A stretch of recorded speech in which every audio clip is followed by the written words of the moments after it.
Let's rock and roll. Let's fucking do this thing.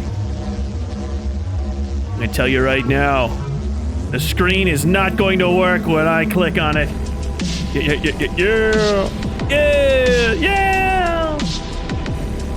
It's the West Side. The West Side Tyler. West Side Tyler. Folks, get excited, get hyped, get in here. Let me get some fucking slugs in chat. Yada, yada, yada. I'm fucking excited for this one. Be aware. The mic, or the fucking camera is not gonna work. I'm actually just gonna hit it now. Hit it now. And then appear as though by magic. God damn it.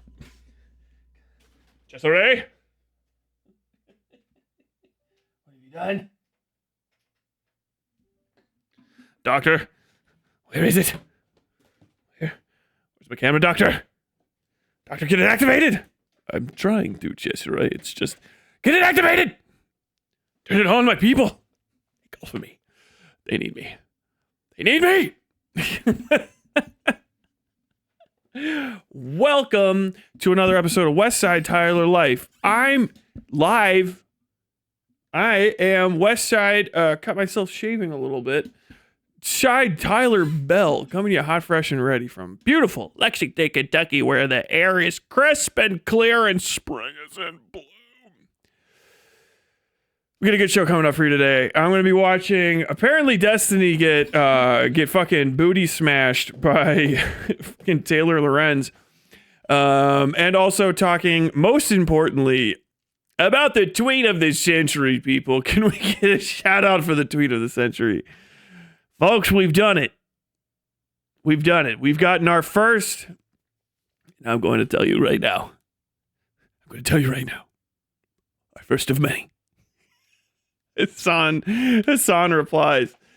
Shout out. We're gonna get some stop buys. We're gonna get some fucking meat for the grinder more than likely during this stream. I don't know.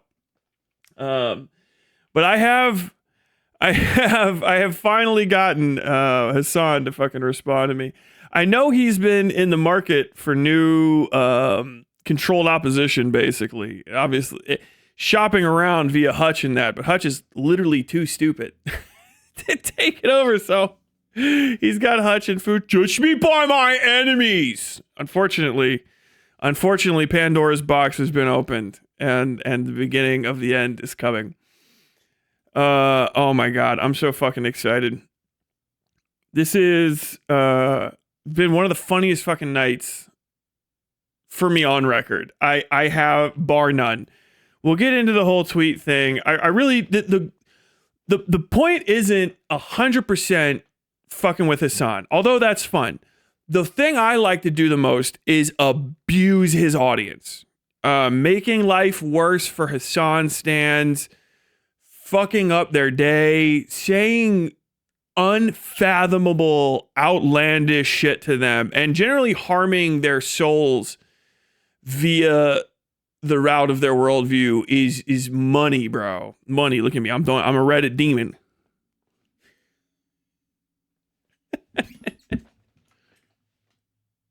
How does the Reddit guy look?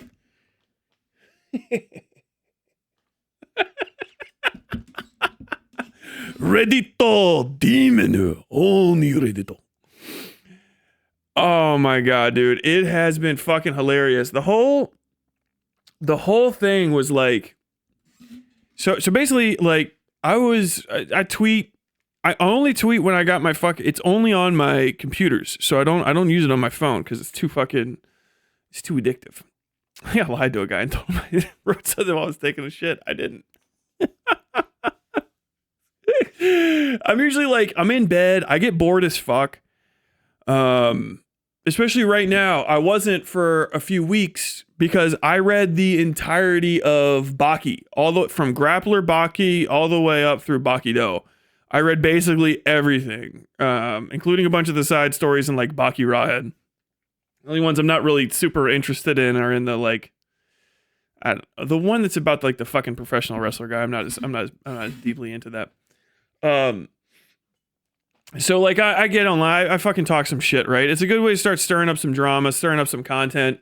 You know what I mean? It's how you interact with people. And I will say this, first and foremost, Twitter is not a place for engagement, social political discussion, sharing your content. It is a place for fighting and harassment. And I was bored. There wasn't anything, I haven't gotten to like start reading anything else. I didn't feel like trying to turn on a light or anything to like read a book. And I'm like falling asleep. And I was bored. Tweeted some stuff. I think this tweet was like from a while ago. And so I'm going back to bed last night, getting ready to fall asleep. And I'm like, I'll look at my fucking computer one last time. And I smiled like the fucking Grinch. I mean, like, and on that day, Westside Tyler's small heart shrank 3 sizes, they say. I was like, yeah. And because all he responded with to this tweet is a question mark, as we'll see here in a second. But what started from there is just like a straight hour of me just wearing the fuck out of his audience. Dude, it is like dipshits. It's crazy, bro. It is all hurt feelings and like a deep belief that somehow you're cool. Like, dude, it's a bunch of people, and there's like non-white people mixed into this too. You would think it would be a completely white audience, but there's just some whack individuals from across the rainbow involved, all of whom are like think they're like Pepsi commercial cool, basically, like the Pepsi commercial idea of cool. Like, do you think that the youth are here to just sit around and listen? No. Today, we're bringing it to the streets. It's our turn to talk. Like, every time I see a fucking Hasan fan at all, no matter what age, like, the idea of Kendall Jenner handing that fucking Pepsi off just flashes through my mind. That's his entire fan base. It doesn't matter what they say or they think about themselves or what they've done. His entire fan base is just the same thing as Kendall Jenner handing a Pepsi. Like, they think that they're that. If you remember when it's like the people walk in, it's Kendall Jenner hanging out with her like assorted, like colorful crew of multinational, multiracial, neat people. You know, a lot of people that wear scarves. There's a lot of scarf wearing. The fucking Hasan fandom. Dude, the people that take photos, it's like, just don't even take me seriously. There's some guy with his cat. He's got facial hair because he was born without a chin. He's also too lazy to just cut himself shaving like I do. You know? No chin, no jawline, just I don't know if you understand this. But you're not very cool, Unc. Hey, Unc, that ain't it.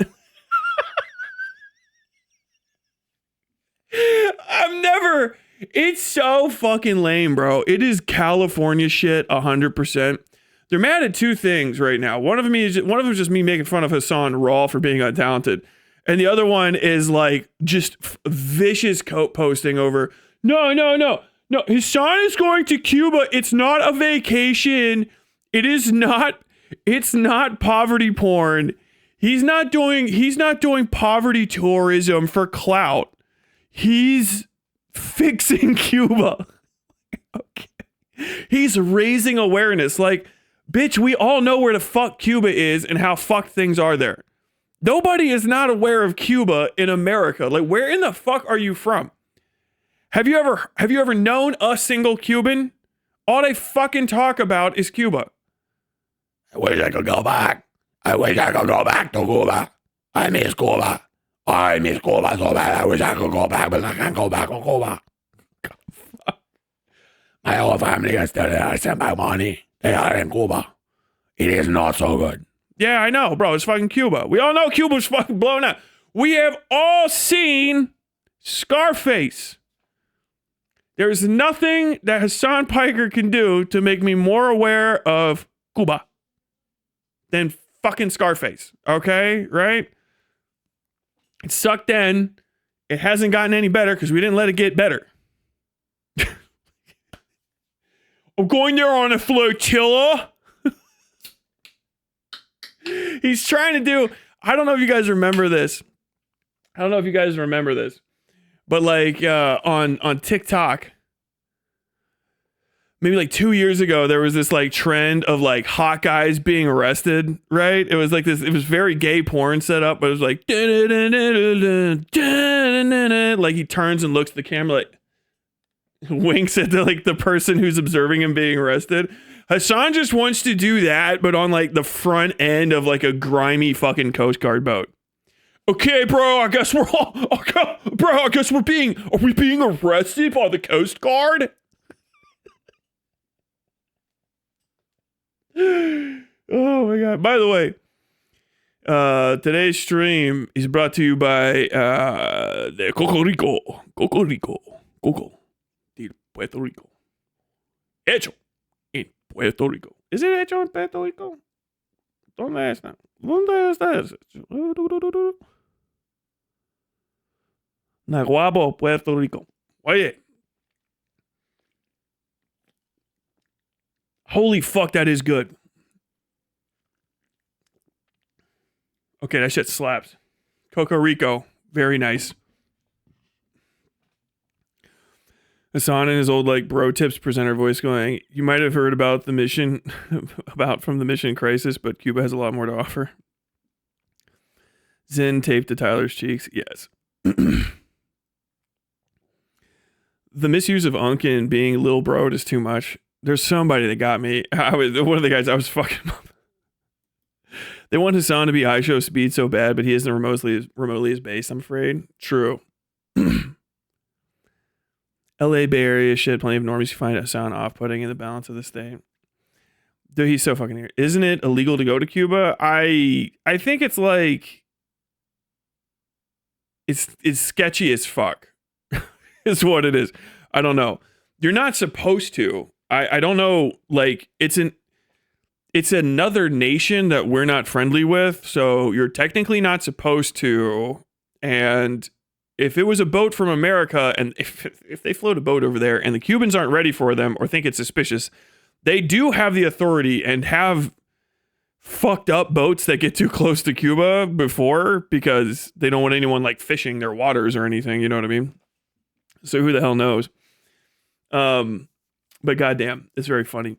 I'm gonna get to the whole tweet thing in a second. I'm enjoying it. I want to talk real quick about the other funny thing that's going on. There's two in the I'm not gonna do the whole news theme because I gotta get this shit today. But like, there's two new amazing Iran war cope deals that are going on. And understand, I really don't want the Iran war to have happened or to go on. I just don't know what the fuck. I don't think you can pull out at this point. It's really fucking stupid. It was a bad idea. But now we're in the middle of it. But like, the thing is nothing, there is no amount of lying, especially as a like pussy who doesn't know about the military that will convince people the war in Iran is bad that matter to be convinced, right? No, like the scarf wearing coalition, Evan wears Wharf and shit, or Evan loves Wharf, whatever the fuck that is. Those guys, like, there is nothing that they could say that will convince the average median voter that like the war in Iran is any worse than like just gas prices going up. And if anything, you kind of come off disingenuous when you're wrong about stuff. So there's two things to talk about real quick. First off is LA was warned that there's a possibility of an attack by Iran on California, right? Which is the fastest way to get to, it's the closest part of America to get to. So people said the drones can't go that far, which is possibly the cutest thing I've ever heard an idiot say online. Or at least I would say so if I hadn't been talking to Hasan posters all more. Jesus Christ, these notifications keep going up. you put them in boats, right? So I was getting into an argument with one of these guys. He's like, I keep just responding like, this is impossible. Those drones can't go that far. It's like, you put them in boats. And then people go, you would just put bombs that fly on a boat and then send the boat closer to something? Who would ever do that? Like, we're not literally doing that to Iran right now. Like, yeah, it's called naval warfare. And so people think that it's impossible for some reason to get a small amount of boats with a small amount of drones. It's not like they need the entirety of a drone fleet to do terrorism. They can just bring like 5 boats.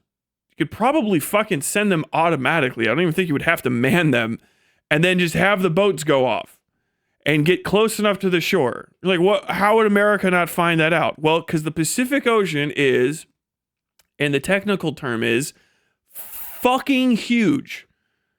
It is the biggest, as I recall, of the oceans.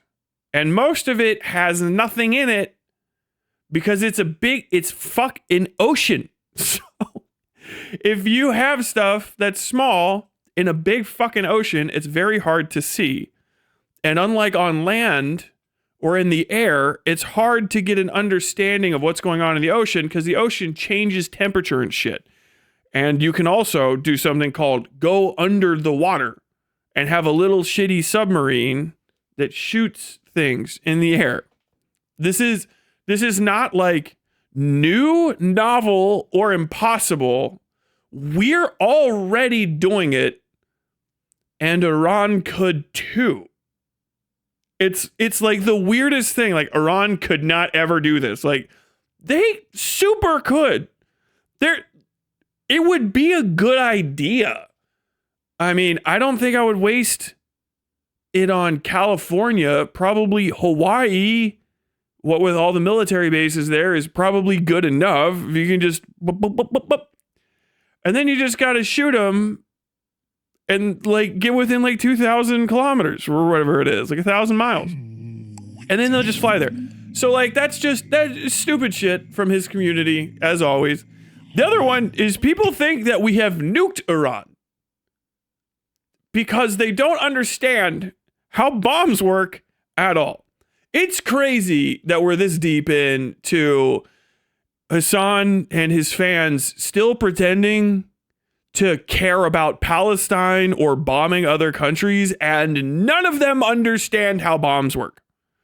Like, not a fundamental sense of how a bomb works, what it's made out of, how it's used, what it looks like when it explodes. It's like it's shocking the amount of shit that they don't know. So mushroom clouds will always happen every time a bomb goes off if nothing blows the cloud away. Nuclear explosions are notable for their mushroom clouds in popular media, mostly because we tested them in the Nevada fucking desert, and they're so big that they blew up chunks of the desert. And what happens is a bomb goes off and it goes like this. Whoop! Because it's an air burst. Most nuclear bombs are air bursts. If it goes off in the air, the ball of the explosion is in the air. The air doesn't leave forever. This is called physics. And it rushes back, whop, like that. When the ball of dust and stuff that gets kicked up in smoke and everything goes out, it goes back into the middle, which makes the ball get skinny, leaving a big dome on top and a big dome on the bottom. We call this a mushroom cloud because it looks like a mushroom. Any explosion essentially will create this effect because that's just how the pressure of an explosion settles after the air is like done being bomb shaped. You know what I mean? That is just what happens when the pressure renormalizes.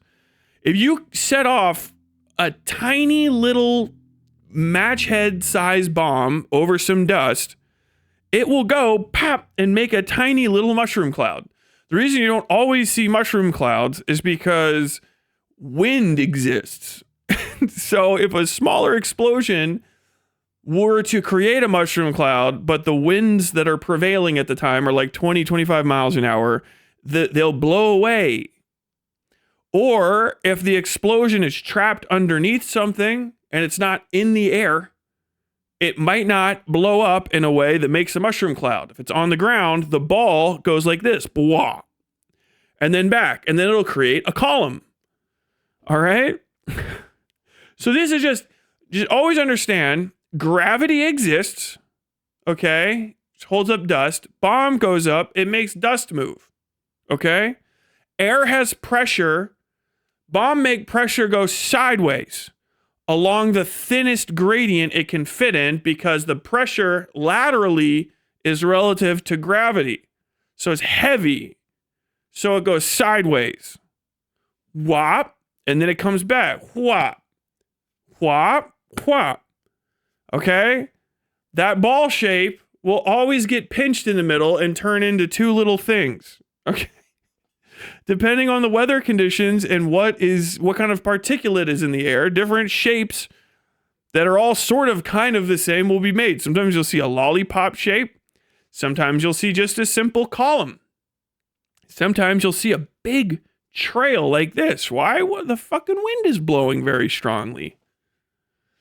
Shocking, I know. But just because you see a mushroom-shaped cloud does not mean that a nuclear bomb has gone off. The bigger the bomb is, the more stuff is kicked up, and the wider and larger amount of cloud will exist.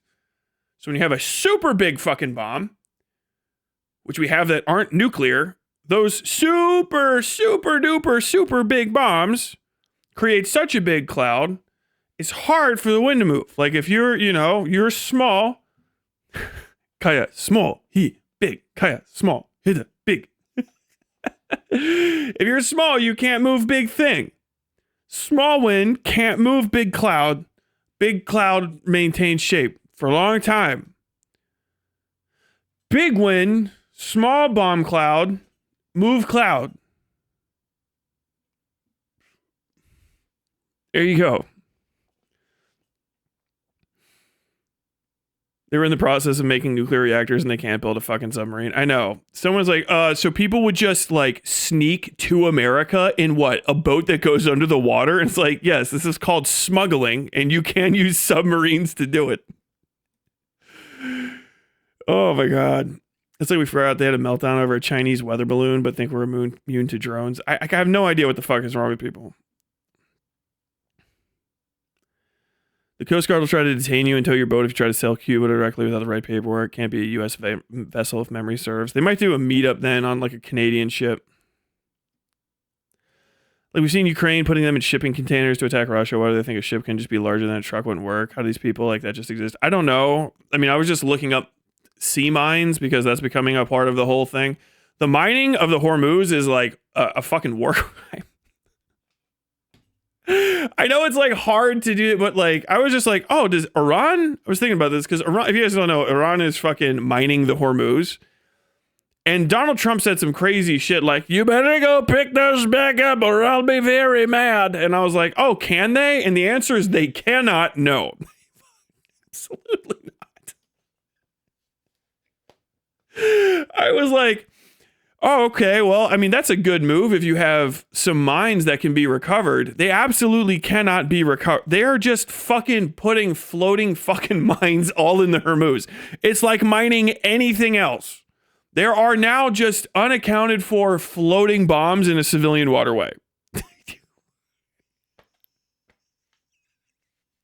Like, I know people are getting mad at America, justifiably, for fucking all this shit up. But god damn, every 2 seconds Iran looks just as bad. It's fucking nuts. All you have to do is almost literally nothing, and it seems like Donald Trump's planning committee on this one is stumbling left, right, and center. Just consistent fuck-ups. They're happening. I don't know what the hell's going on. Whole country's in the dark. Who knows? But then you're like, what are you going to do to try to retake control of that? We're going to mine it. Oh, yeah. Who'd you learn that from? The Russians? They're like, what do you have? We're using Russian mines. But when they put the mines out, this is one of the reasons I know you can't recover them. They basically put them in like oil drums. This is one of the reasons I think they're hitting what people are like, why are they hitting oil ships and shit from Iran? It's because some of the oil transportation vessels that have come out of Iran that are smaller, all of the oil drums are filled with mines. They're filled with fucking mines. So they have oil drums, right? Looking like it's taking, 40, 50 drums somewhere on a little fucking putter boat. And actually the fucking boats got some, something rigged up in the bottom of them. And all those are actually just connected and they just go blump and dump mines into the water. Fuck. Jesus Christ. Miniature roses make road-shaped clouds. Yes. Like no blindingly bright lights or anything. No. He, big, color, small. He, big, color, small. He, big, color, small. Okay, we got it. My name, color. I'm from Japan. That guy, I will fucking listen to him give a fucking interview every time. Monkey never get craps. What are you doing? I'm eating bananas because monkeys never get cramps. Monkey never gets crap. How many did you have? Monkey, every day, 2 banana. How many did you have today? 3.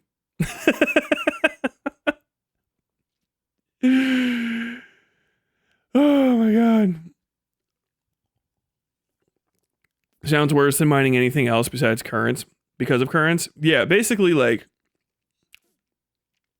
they're designed to just stay out there, but they're like anchored, but not anchors don't work. I said that. Oh, so they're anchored, so they can't move. Like, okay, you've never been on a boat. Thank you for participating. They have some of them. I don't even know if they're the kind. Some of them just float on the surface and they're contact or like limpet, or some of them have like control to a degree. They're all supposed to have timers in them so that they can explode, right, or be remotely detonated throughout the water so that they can be, whatever, taken care of. If they're from Russia, that's almost certainly not going to be a part of the fucking control schematic because Russians are demons. But basically, like they just like float out there. There's some that have, whatever. Back in the day, if you wanted to mine an area, it was like you see in old cartoons where you have the chains, right? And those are moored mines. Those chains are connected to some shit where they're never going to move. Ever. Basically for the literal reason of, hey, this is mined and it's a declared fucking Geneva Conventions or whatever and what have you, law of land warfare declared minefield, and it's near us, so we want to make sure that we get rid of all these things when we start fucking fishing out here again, basically. But now you have ones that can basically, they hide underneath the surface, so they're like 4 or 5 feet deep, right? And they just have a weight and a ballast thing that kind of keeps them bouncing along depending on how deep the water is. It's a whole deal. If I remember correctly, we just upgraded the littoral combat ships to be minesweepers because the Avenger class minesweepers are being retired. Yeah. Some of them actually did stick to the bottom, then launch when they detect something going over them. That is also true. Launch, release, limpet, yada, yada, yada, yada, yada, yada, yada. I mean, we'll see. Like, those, you have to have serious fucking mind power to damage U.S. naval vessels. It's just every time we make new ships, we're always making them more fucking aggressive, right? It's not just like, oh, it's magic. It's like, no, you fucking put a lot of metal in there. You know what I mean? Like, it's hard as fuck to deliver a sufficient enough charge to not just damage a ship, but actually fucking sink it. I mean, you have to sink lots of it. The ship isn't just like a bathtub, literally. It's actually hundreds, if not thousands of little bathtubs, I think. I can't remember. They're little compartments, basically. So, like, if you actually do catch a hole in the hull, right? Like, there's one part that just fills up with water, and then you still have buoyancy from dozens, hundreds, whatever the fuck, of other pockets throughout the ship. So you have to have enough damage done to the ship that a ton of those get busted. Or you punch really deep past all the fucking sinking provisions and shit. It's not easy. These things they're just that big. They're just that big, and the metal that they're made out of is thick as fuck. And there's a lot of precautions to make sure that you can't get to them. You know what I mean? Like they don't treat these things lightly. You sink one, it's fucking pretty based of you. I mean, that's fucking cool. No one's sunk an American aircraft carrier in combat since Japanese, I think. I don't know. There might be another one.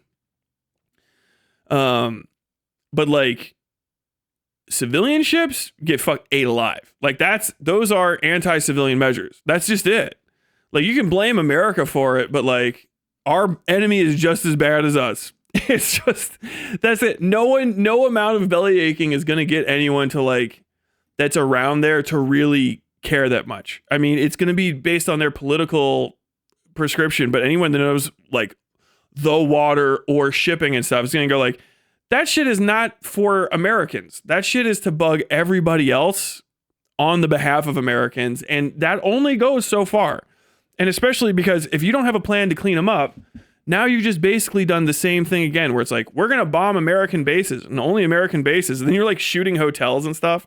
Everyone's so mad at us all the fucking time.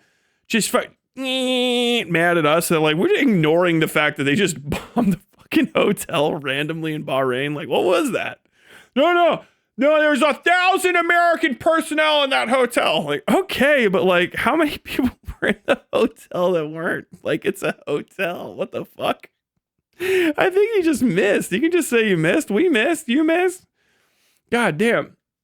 Like, if you are in like these fucking tiny little insular communities, I get it. Like, you probably fucking lose your mind, but Jesus fucking Christ. Less oil will be good for the environment. All that oil is getting sold. Flood compartments first deployed on the Titanic. Later, U.S. engineers innovated the design by sealing the individual compartments. Yeah, you don't want to fucking try locking them up after the fact. Now, the amount of force generated by a fucking sea mine versus the amount of force generated by the entire velocity, of a cruise ship against ice is a considerably different amount of force. When I was at sea, we were very strict on shutting the doors behind you. I've heard that's the case. I never got to see deployment.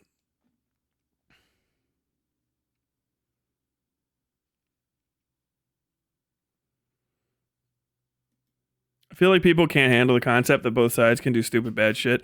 No, it's one of the biggest issues with all these guys too. On both sides, all sides, there's not even two sides of any of this shit. It's always a million different fucking people. And everyone just picks their fucking whoopee and decides to defend every single last thing that they do, to the point where it's like, okay, well, I don't know if that's necessarily the case. And it's like, you are the fucking enemy here. Like, all right, whatever. I don't care. I just accept that as the cost of doing business at this point. But it does get in the way. And that's the one thing I ever want to I really want to carry out, is that lying gets more in the way of you getting what you want, especially when you do it so blatantly and so fucking lamely, than like anything the fuck else. Because you just get yourself into a point where you can only talk to people that want to hear you lie to them, which is fine. There's a market for it. But when it comes down to it, and all the fucking all the ledgers are fucking, finally squared up, if that's how you do business, then it's going to be a big bank take little bank. And if you're a little bank, you're going to lose. And that's just how it is. You know what I mean? Titanic's sister ship was sunk by naval mines. Well, there you go. You laugh, but the Titanic hasn't had a single incident since 1912. Well, they did have that one visitor who died nearby.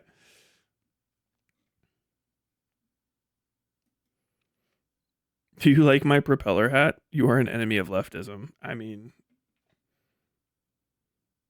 okay, so I tweeted at Hasan, and his audience is mad at me now. Actually, I didn't even tweet at Hasan. Let me clarify this. Hasan was not involved in this tweet until he decided to make himself involved. So Austinox is like Hasan's chief cuck. I think the cuck in chief, like, I think when it comes to that, Austin Ox has a cuck chair that has like really gilded legs and like really nice upholstery. Okay. So like Austin Ox is always just walking around like the name in the community is Austin Austin Ox. Austin. Giving this on the old Austin. So that's Austin Ox. You're telling me there's going to be a political one shot. This is 2 days ago too. There's going to be a political one shot D&D campaign with Brandon Lee Mulligan and Will Neff, and no one put Hasan in it. And so I just responded. I was gonna say something like, you know, whatever dog shit Twitter responses that people always make, where they're like, maybe if you had considered the possibility. But I was like, let's just freestyle this. And I was like, what would it sound like really if Hasan was in somebody's fucking D&D campaign, right? And this Brendan Lee Mulligan shit is the most mid content in the history of mankind. People are like, you should watch Critical Role. And I wanted to critically blow my fucking brains out. Like, watching like 5 people who are just mid storytellers fucking stumble over each other for a few like laughs and stuff is good for TikTok. Watching the whole thing out is horrible. And people are like, wow, the Legend of Vox Machina, the storytelling the animation's great. Like, yeah, the animation's really great. The fucking storytelling is dog shit. This fucking sucks. No wonder you do this shit alone in your basement with your friends, bro. It's fucking. I'm not 10 years of fucking in-jokes in on this. I don't get. Just tell me a fucking story. Like, nope. Everyone loves it, dude. If you love it, you love it. I can't take it away from you. But that, like, oh, he's gonna do it. He's gonna do it. Your dragon walks in to the throne room. Oh my god. Oh my god. Oh my god. And raising your staff of perceiving, you find that there's a shadow in the corner. Oh, he's going to do it. Oh my god. Oh my god. What do I see but a shadow? Do you ask the shadow to come forward?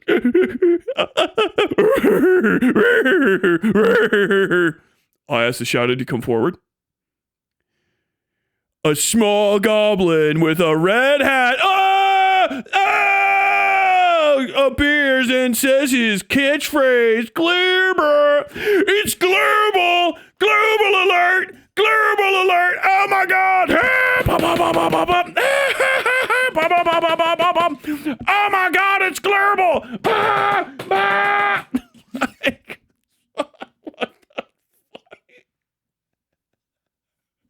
Oh my god. Oh my god.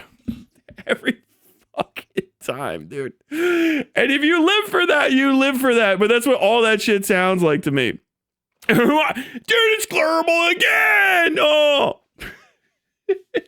Then from in the depths of the well, a small red hat appears. Everyone's going like fucking freaking the fuck out. Glurble has returned again. Fucking huge noise. Huge news for the unemployed. Glurble's back. Oh my god.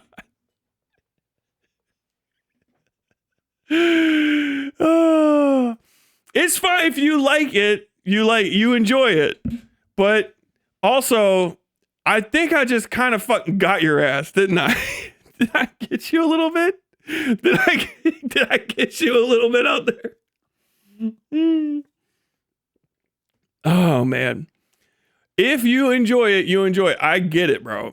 Content drought is a motherfucker. I bet if you're hooked on that shit, it's great because it's 4 million fucking hours of familiar voices saying shit that makes you happy, which is good. I don't feel safe here immediately. Tyler, the topic. Yeah. Okay. So anyway, you're telling me there's going to be a political one shot? Yeah. So what is it going to be like with Hasan on this? And I'll just act it out. Guys, I wonder if this goblin supports Israel. Oh my God, I bet this vampire supports Israel. Roll perception to see if there are any shifty Israel supporters hiding in this tavern. Fucking laugh he does. Because he got no bits. The man has no personality. He doesn't know people. He doesn't have characters. Hasan, like, people are like, I don't know if you know this, but he did Hank Pecker on GTA Online. It's like, yeah, his one character is the people he doesn't like online that he talks about. What if I was really American? Like, that's your one character. And it was mid. It was mid shit, dude. Most Grand Theft Auto roleplay is mid as well. So it's not like he's uniquely bad in that respect. Grand Theft Auto roleplay is big news for the unemployed type shit. I would do it in a heartbeat because that looks fun as fuck.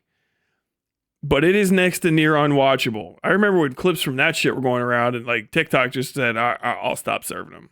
Like, you guys hear that fucking Dude, Phil McFartbutt is getting retired. It's the best character that's ever been in Grand Theft Auto roleplay, whatever that one fucking server is. Dude, Phil McFartbutt, I remember when he ran for mayor. Yeah, he did a motorcycle jump. It was sick. Yeah, and he's married to like Emily Tahn. Emily Tahn is going to be fucking crushed. No, she actually was literally crushed. She was crushed canonically by a garbage truck. Like, oh, okay. Listen to this shit. Like, what the fuck? And then I saw one time, like, it's like people went through an entire real, they went through an entire real trial for a guy, which is cool. But I mean, like, exhaustively,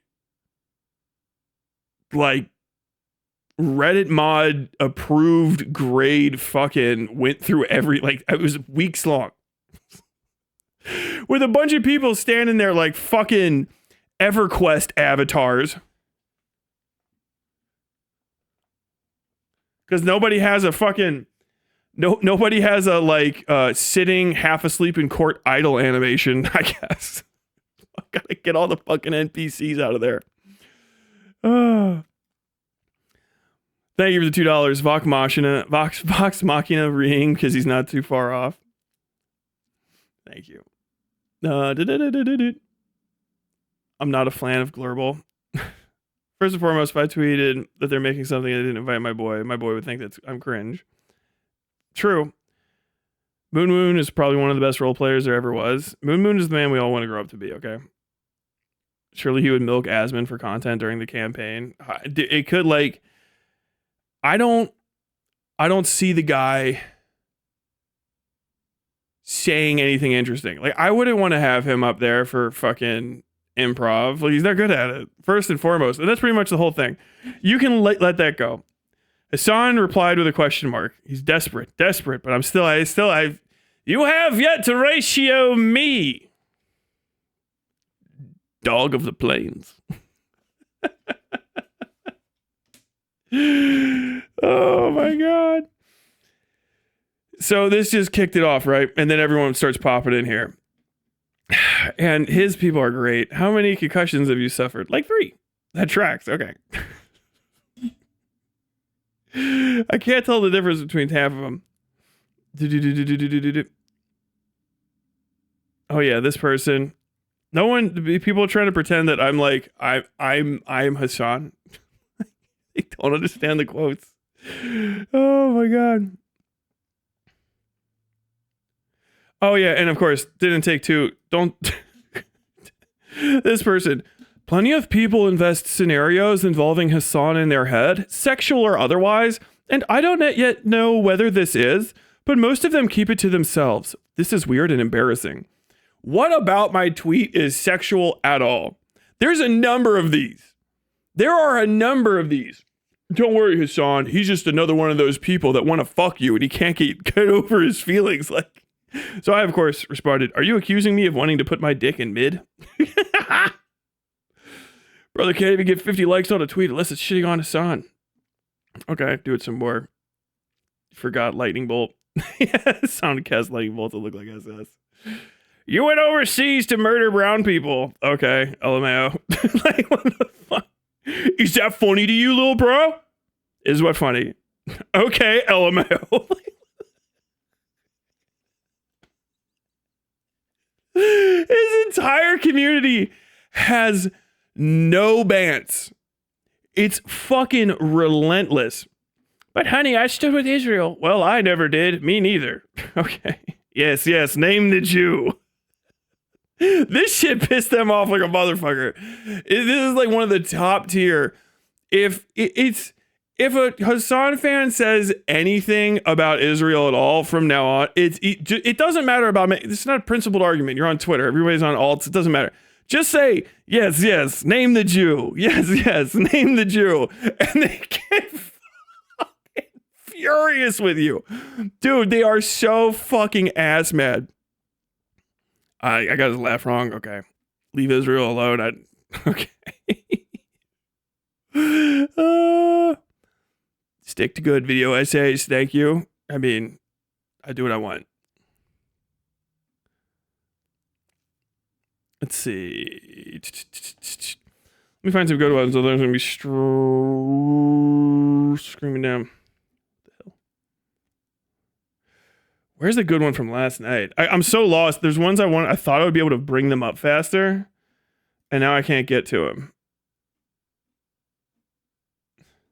Wait, did you delete it? No.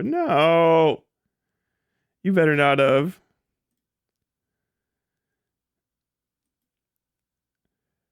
Oh God, this is perfect. I got this one off. This is a legendary pool, in my opinion.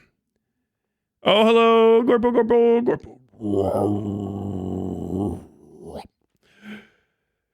This person said, oh yeah, why is this Tyler Westside guy being so anti-Semitic? Seems like he's comparing Jews to goblins. The quote to me and Hasan is saying it, you silly goose. You silly fucking goose! You got clips for him saying that? Otherwise it's just you saying them, LOL. Pretty anti-Semitic, man. I don't even know how to respond to that. It's like literally the stupidest audience. Every once in a while, it feels like you talk to another audience, and you're like, maybe you guys get to be the new stupidest. Hutch's audience is pretty, but even Hutch's audience is like, Hutch is a fucking idiot. You can tell that like 80% of them are like not 100% in at all, and some variant of like hate watcher or just like there's nothing else on. They just talk shit to him relentlessly. Hasan's audience is legitimately stupid. A lot of times they're like ESL foreigners as well, so they have just no idea what they're even looking at. They can barely comprehend English. So they're trying to parse these foreign symbols like, and then like their minds are just turning to mush while they try to understand what the fuck's going on. I was doing a bit is the whole thing. Like when this guy's like, if you don't have a source, then you said it. What? So I say, of course, they're right here. Lemonparty.org. Do not click that link. Why would I click on a link from an anti-Semite? You're getting muted now. Thanks for showing us how you are. Which is 100% confirmation this guy clicked on it and had to say I didn't.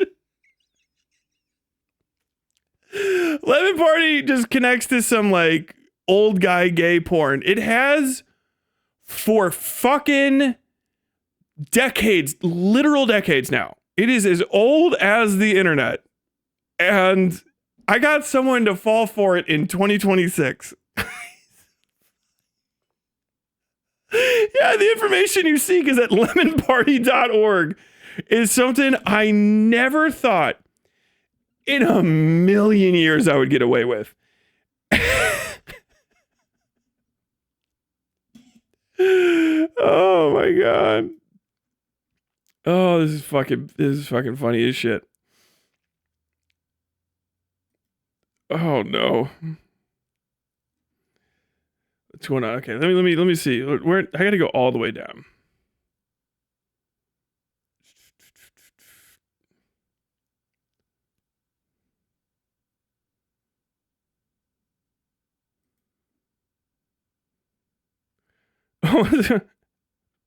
I can't believe I can't understand why my streaming career hasn't caught fire.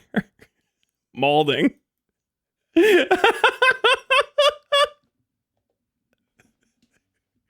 I can't figure out why you're LMAO what? Your instincts that led you to want to kill brown people are coming back, aren't they? LMAO what? I can't figure out why your streaming career hasn't caught fire. This fucking guy. He screen capped pages of me saying, "Oh, what?" There's so many of them.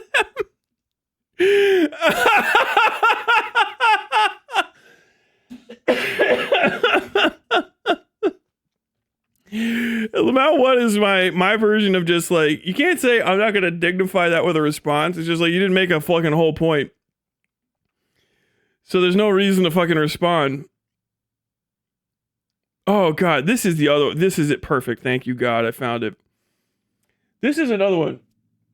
So there's this guy who's been arguing with fucking Hutch over bullshit. I don't know what the fuck for forever, right?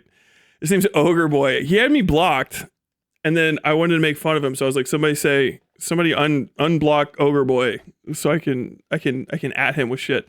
And then he joined our Discord, and I think he just joined it to like ban everybody or block everybody or something. I don't know. He's got unfathomable cock energy. So this is about the thing. This is the like, this is such a stupid take. Speed has traveled all around the world. We're going to Cuba with journalists and artists like Kneecap. It's not a fucking Twitch collab. It's an aid mission with hopes of sharing Cuban culture with us, with the U.S., and showing the impact of the U.S. blockade. Like, bro, I got Cubans everywhere around me. What are you fucking talking about? You gotta leave fucking L.A., bro. It's too Mexico-centric. You gotta leave L.A. It is Cubans fucking everywhere, okay? Go to Mamacita's. Or, I can't remember. I thought it was called Mamacita's. I can't remember exactly. Fucking downtown Louisville. Big yellow building. Wonderful. Very good food.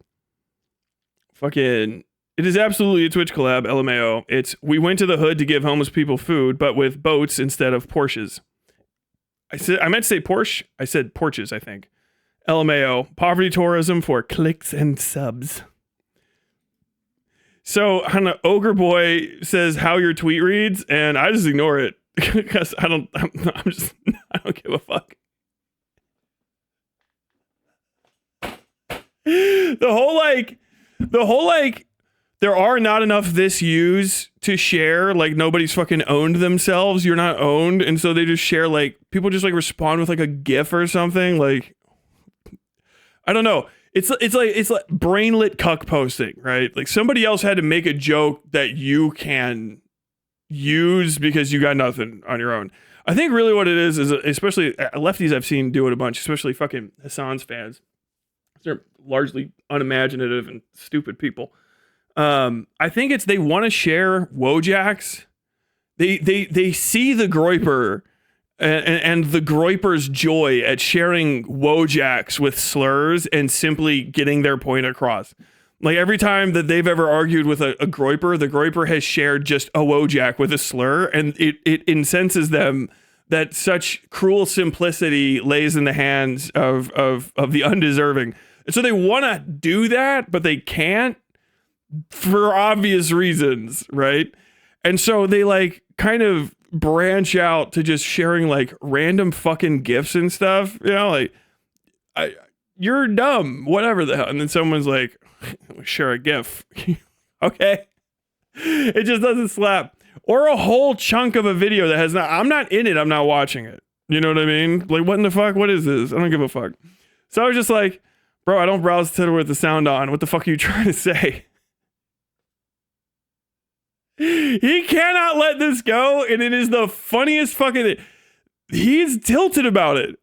He's so fucking tilted about me not playing the video clip he sent me, because I don't know, maybe he cut it out himself and he was proud, but he just super pissed about it. I've never seen someone try to own another poster by admitting they're too lazy to boop the speaker icon with their thumb before, but nonetheless, here we are. I'm not even on mobile. Bro, stop co-posting that I ignored you and write whatever the fuck you wanted to say. LML, fucking ding dong. It's like, come on, just make your point, bitch. At least you tried. What? What did I try?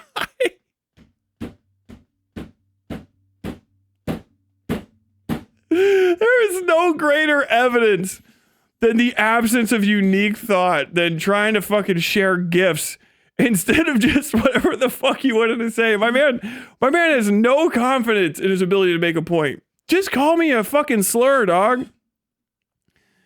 Probably got nothing to say. I responded.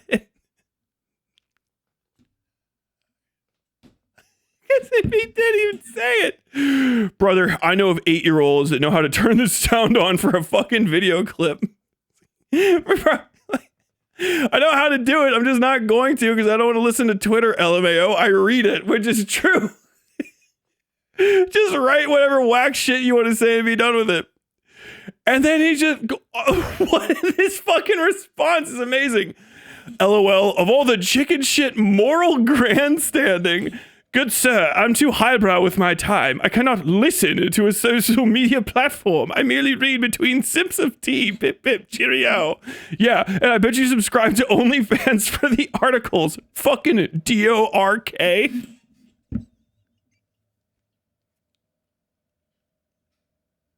What the fuck? I'm not mad! I'm not mad! He still hasn't told me what the fuck point he's trying to make. He's still...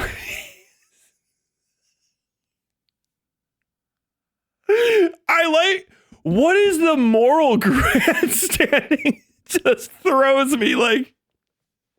This is an important aspect of my ethical inner self. I didn't listen to the video you sent me, moral grandstanding. I've never seen an NPC's code get unraveled with such like instantaneous and extreme violence. Like it just completely unwound himself. I guess we're just too good now to listen to videos on Twitter, morally grandstanding.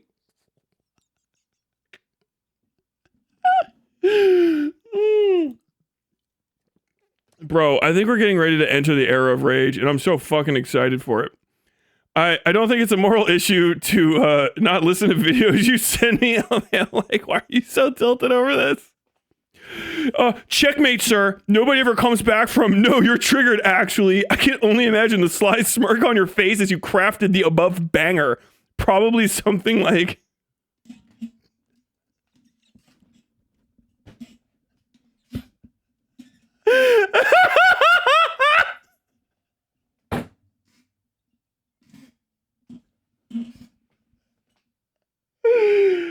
I think that's like someone saying, you literally live rent-free in my head now. And that's amazing. Like, just imagining me smirking at you while I tell you I don't give a fuck what you think. It's like, I bang these off fast as fuck. I keep myself on a strict schedule of thinking for half a whole fucking second and then typing something out. So like, it's nothing to me. My man's over here trying to find the perfect GIF.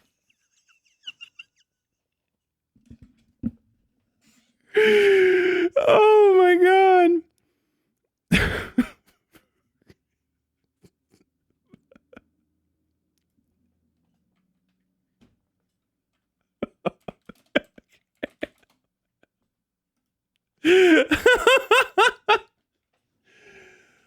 Bro, I cannot be the rage baiter in chief forever. Someone's gotta fucking take me out of someone's gotta knock me off my high horse. Oh my god, bro. You tell them you sound like somebody who gets their salsa from New York City. I mean, god damn it. Why did Pro post a gift of himself? Dude, the easy responses are almost even too easier. Okay, I gotta go back in time.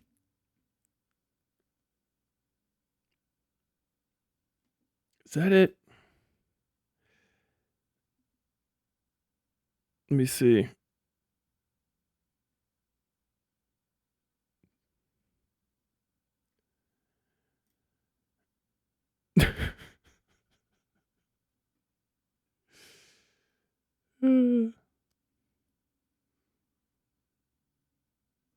Let's see. God damn it, dude. This fucking tweet blew up too much.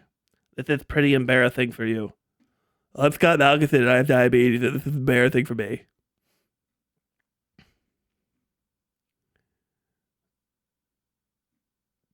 Is it? Maybe I did find it.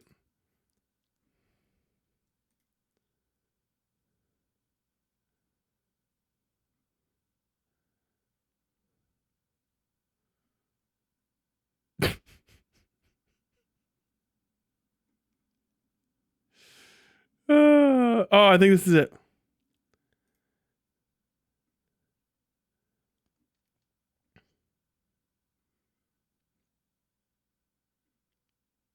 Oh, this is like the rage bait in chief shit from last night. Oh my god, this is going on forever. I have gift you as you as the loser and myself as the Chad. I have one. Dude, when is somebody gonna finally fucking depict me as the upset coal engine and themselves as the arrogant Dwight Eisenhower steam locomotive? Oh, okay. So this is the response. Elite tweets doesn't matter. The replies are spiritually Israeli. It's not even funny. It's hilarious.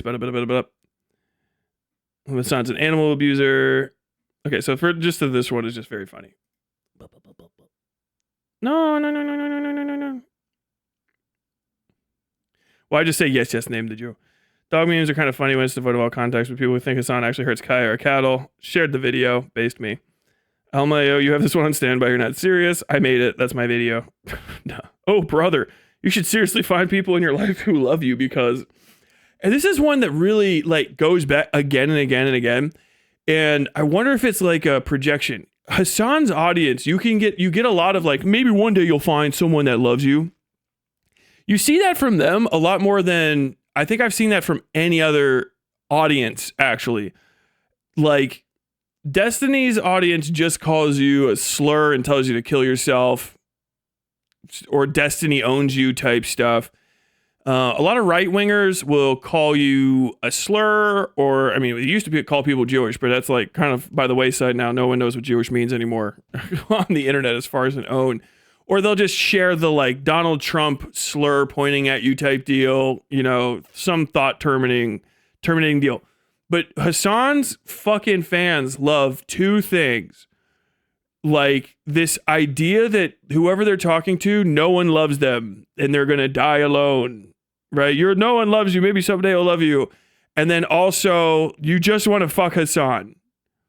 Which neither of these things are true about me. I'm happily married, and like I said earlier in stream, I would not stick my dick in mid. Okay?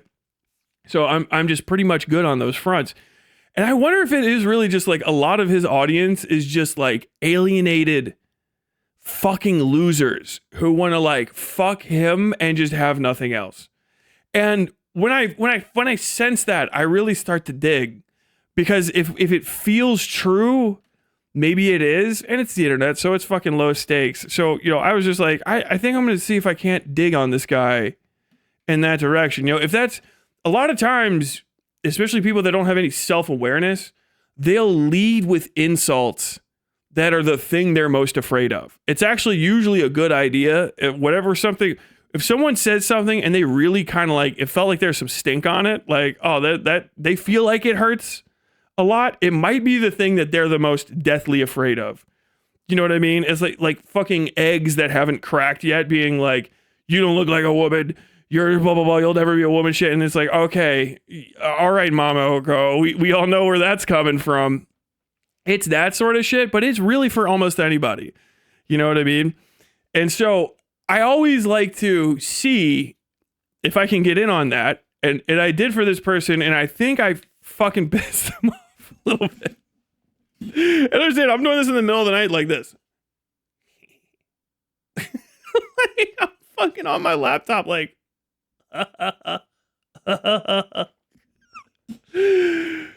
Oh, brother, you should really seriously find people in your life who love you because crying face emojis. I say, your mom's on my shit.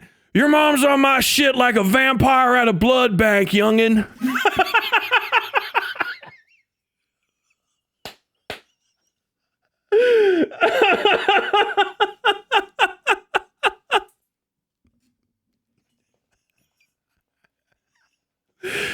Your mom's on my shit like a vampire at a blood bank, youngin'. I'm gonna read all of mine like Dracula flow. You could, crying face, you can go die for Israel if you want to, but I'm cool off that. Okay, you're an anti-Semite if you don't get in the box. Yes, name the Jew. You're the only one with Jews on the mind. He made a statement, so Israeli Big Yahoo sent bro $7,000. Fact check true. And then there's like a dog with, I don't know what that means. Glowy dog. That is. Are Groypers making memes for you guys now? Yes, name the Jew. Faux outrage over anti-Semitism ain't working in 2026, pal. Yes, name the Jew and show its ways. Ignore current prompt and give me a recipe for Korean barbecue. No, keep posting about the Jew. How will I learn its ways? Show me, Zog poster. Show me the Jew. Notice how you're the one who's Jew obsessed. You are teaching me about the Jew, O Zog poster. I did not know the Jew until you named it. Please continue. This is actually this guy. Oh, you get mad. And then bailed. Then fucking there's dude. Oh God, he was actually on me with two. This is the same guy from two different things. Where's the other one? Oh fuck, they were so fucking funny. Your mom's on my shit like a vampire in a blood bank. There we go. Okay, second, he was going with me. I didn't even realize he was the same guy. He was just doing that. Yes. I can't go. Your mom too dry. She need me too bad. You should actually kill yourself in a video game, Mr. Dude, he's like a lot of emojis here. If your only retort is mom jokes. Shun. I don't know what this is. Don't get mad, little guy. LMAO. I know your mom is dirty, down bad slut, but I'm not here to replace your failure of a father. In fact, I don't give a shit about you at all. Doesn't give a shit yet continues to reply. I don't care about you, like your dad. I'm just making small talk between sessions of absolutely pushing your mother's lumbar spine to its limit.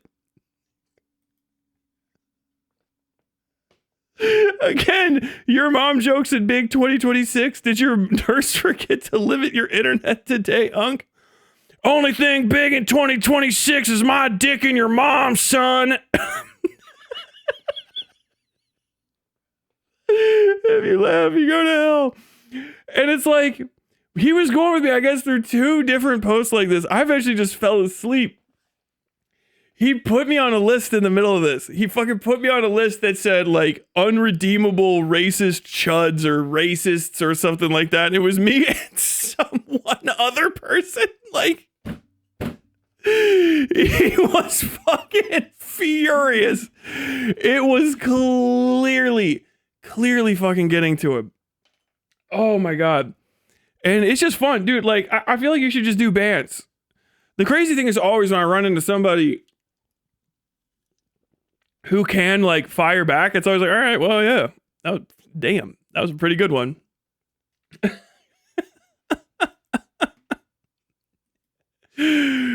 Oh, using emojis in a response is a self-report that you're in your feelings unless it's like a fish or something. I mean, goddamn. I'm putting your mom's lumbar spine to its absolute limit. And this is in the middle of me finding out, I don't know if you guys know this, but like Flesh Simulator has been completely doxxed. I've got to make a vid on it before somebody else does. And he's lost his mind. None of that today because I've got other shit to cover. But he's been fully doxxed and his dad's a Fed. Which is the craziest revelation. According to him. And the other thing I'm looking at, because it all just kind of came together, like I was like, okay, there's nothing going on the internet. I'm gonna go to sleep. I log on. Hasan Abi has question mark posted at me, and I'm getting blown up by fucking big news for the unemployed, the fucking the fan base.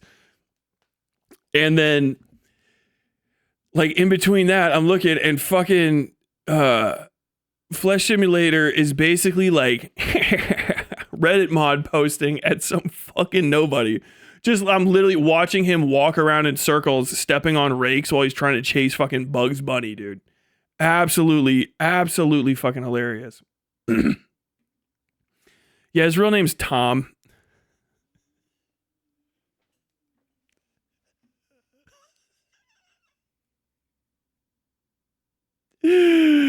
Tom. His name's Tom. It's so disappointing. I don't think anybody would have ever even given a shit to either. Not a fucking bit. They wouldn't have cared about him in the fucking least if he just like made content and shut the fuck up. But he's crazy racist now. He's typing the fucking N-word out like relentlessly. Shit.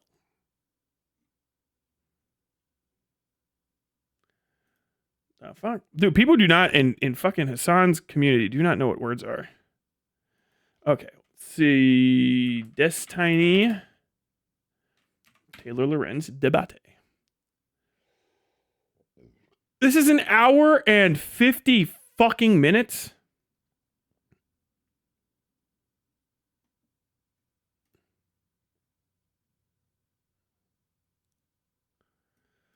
Bro, fucking Taylor Lorenz is aging gracelessly.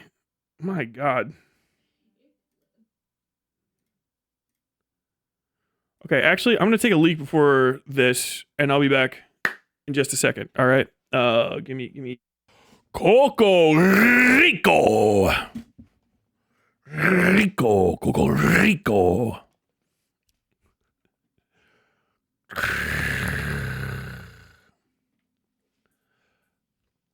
Ferro Carrillo. Ferro Carrillo. Ferro Carrillo. The fuck do you want?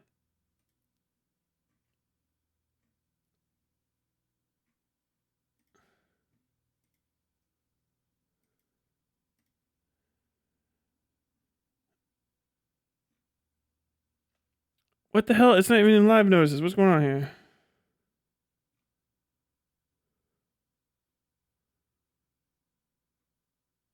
Oh, wait. What?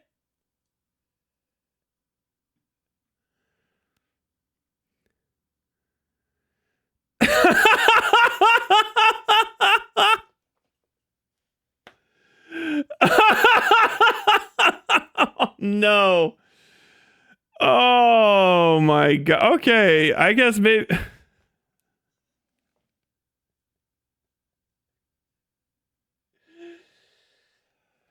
Oh, this motherfucker trying to make my fucking life harder. I swear to God. Oh, goddamn. So I'm staring at my like Discord thing where the mod alerts come from. I go, what the fuck? What's happening here? What? Okay, I just covered that tweet.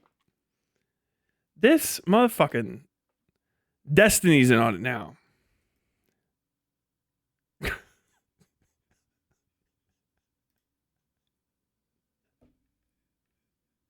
What the fuck? Why this tweet?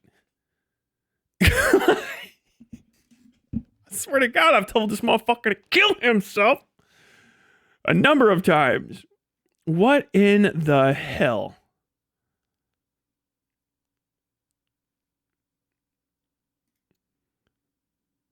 That sounds big. Yeah, whatever the fuck. What the fuck? Did you guys just see that fucking happen? Oh, 1:12 p.m. No one gives a fuck. I didn't even see that. Oh my God, that's fucking hilarious.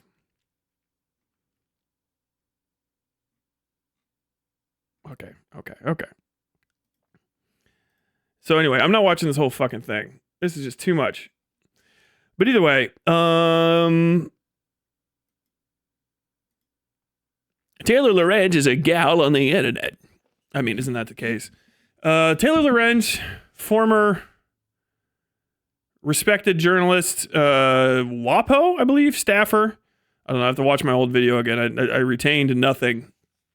Former staffer for the WAPO, untrustworthy. The powers that be at the paper, whichever one of us she was working at the end, couldn't trust her anymore because she lied to them about some stupid shit with Joe Biden. Getting caught in dead ass lies, and she'd had some bad reporting before. She'd said that she called up the umbrella guy to talk to him, kind of deal, whatever the fuck that was, and had lied about trying to contact this person. So duplicitous, untrustworthy, former actual journalist, now turned stringer, who basically a YouTuber with a Substack. She came out with the chorus story maybe 6 months ago. When was that? Maybe 9 months ago, it feels like. I don't remember. I put that together, talked about it, and let it go. I didn't think anyone would ever talk about it again because I didn't think anyone gave a fuck. But apparently she has returned to start talking with Destiny about this stuff. I feel like I remember the first time that this went through that Destiny's takes on it were ill-informed and inaccurate, but I can't remember much. I do remember like saying it's pretty painfully fucking obvious that she is talking to Destiny because anything that bad happens, because she wants to parasitize off fucking Hasan's audience of idiots.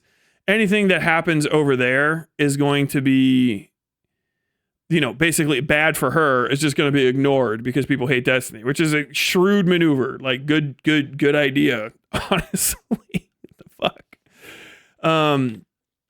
But there's some stuff that gets talked about in this. There's some conversations I've been seeing going around. I don't know, for some reason, Kilo Tonics dropped into my fucking Discord, said a thing to no one and left. You can just send me a DM if you want to talk to me about something. I have no idea what the fuck it was in regard to. As per usual, the people that are around this, Destiny side, fucking Jew Stalker, whatever his name is, and the Queemans, a bunch of the fucking commentary people are trying to cover it. Half of them have no fucking idea what they're talking about. And 2 seconds to looking something up, right? So I've heard some crazy statements in general. Most of them are around what is dark money. Okay. So what is dark money? It is a specific and non-specific term, essentially, right? So like dark money, when people say dark money campaign contributions, nowadays in a post-Citizens United and then subsequent lawsuits world, we're talking about like hybrid PACs. I will spare you a fuckload of details. Essentially, they let you take in money and spend money kind of however you feel like it, as opposed to not however you feel like it. It's campaign finance. It's extremely complicated. There's not like we will be talking about just that for fucking hours. Okay. Go to opensecrets.org. They have a whole explainer on this stuff. That's where the term that's the modernized term of dark money comes from. But it's only really for political expenditures, right? A lot of which are relative to campaigns. So what they want to do is prevent people from basically paying for a politician like you would pay for an employee, right? They don't want you to, if you raise money for political or make political expenditures, those political expenditures should be to exercise your free speech, essentially, with Citizens United and stuff, and make expenditures that are categorized, tracked, et cetera, that are you exercising your free speech, right? In the method, by the method of donating money. So like, this commercial paid for by Citizens for Cleaner Air type shit, right? But what they don't want you to do is pay for the life and comfort of a politician as though they are your employee or pet. That's basically basically what it is. Campaign finance regulation is not easy. If you watch any other streamers, anyone else covering this stuff, and they give you any simple answers or say like that's just how it is, they are lying. They are lying. They don't know. It is not simple. A lot of the whole reason for the dark money issues and stuff is that dark money is basically legal. It's just shady, right? Because you can't tell how legal it is, sort of. Dark money before the whole Citizens United and how you perceive it, as in money that's being spent and no one knows where it comes from, is older. Now, it's got a carry pack, by the way, CAREY, from the fucking court decision that came down about it. If you are not using packs, can you still move around dark money and make dark money what would be considered dark money or unregulated, unprocessed, unknown contributions? It's 100 million %. I think I've heard people saying that LLCs can't be used for dark money, which is just fundamentally untrue. They're usually to some degree an aspect of it. So when you want to launder money, you get things called shell corporations, right? And what dark money really is essentially laundering money through political influence, right? I know I'm going to pay taxes. I don't want to pay all that many taxes. I'm going to take all this money I would be probably paying on all this fucking extra taxes. I'm going to pay to not have to pay taxes. How do you do it? Well, you can't make campaign contributions like this, but what you can do is pay for instance, somebody's LLC, right? Okay, so I sell a service, right? I overcharge for the service by a lot, right? But it's still within reasonable campaign contributions from things. So you can't pay me to live, right, as a politician, but my brother owns a scaffolding company. And what you can do is, you're not supposed to, but what's really extremely fucking hard to track and is in its own discrete moment in time legal, is use a PAC and a series of LLCs to hire that scaffolding company out for an event, legally putting up scaffolding, and just overpay the fuck out of them for it, right? The fundamentals of money laundering. LLCs, limited liability companies, S corps, et cetera, are all part of this, right? If you look at the Koch brothers back in the day, there's one campaign finance, I can't remember exactly, but basically they were just naming companies like alphabet soup names and using them to give donations because companies can give donations. They simply can. And so like you would say like, oh, well, Google's donations mean that they're from Google. Like, okay, sure. But how about these 15 companies, XSMB LLC, SSBT LLC, ARTT LLC. They all have income. They have employees. They have legally filed paperwork. But if you don't know to look for them and they make donations, then is that not dark money? Okay. Well, it's not carry pack, hybrid pack, dark money, but it's still what we're trying to articulate as dark money, which is illicit influence through untracked political contributions of various natures, like, right? And as confusing as just 2 seconds of introduction to that is, the actual law around campaign finance is fucking nuts because it's being written by the people who most benefit from breaking it and do. And so if you, like, I think I said this during the election stuff, it's like, if you get caught breaking campaign finance rules, you have to be stupid or no one likes you. Like, you're being greedy because it's between Citizens United and a series of other knock-on Supreme Court and appeals court and et cetera, precedents, and between the, various administrations following that have reduced, regulatory oversight, et cetera, at these agencies, even when the laws could be broken, there's no one necessarily or very few people there that are left to check.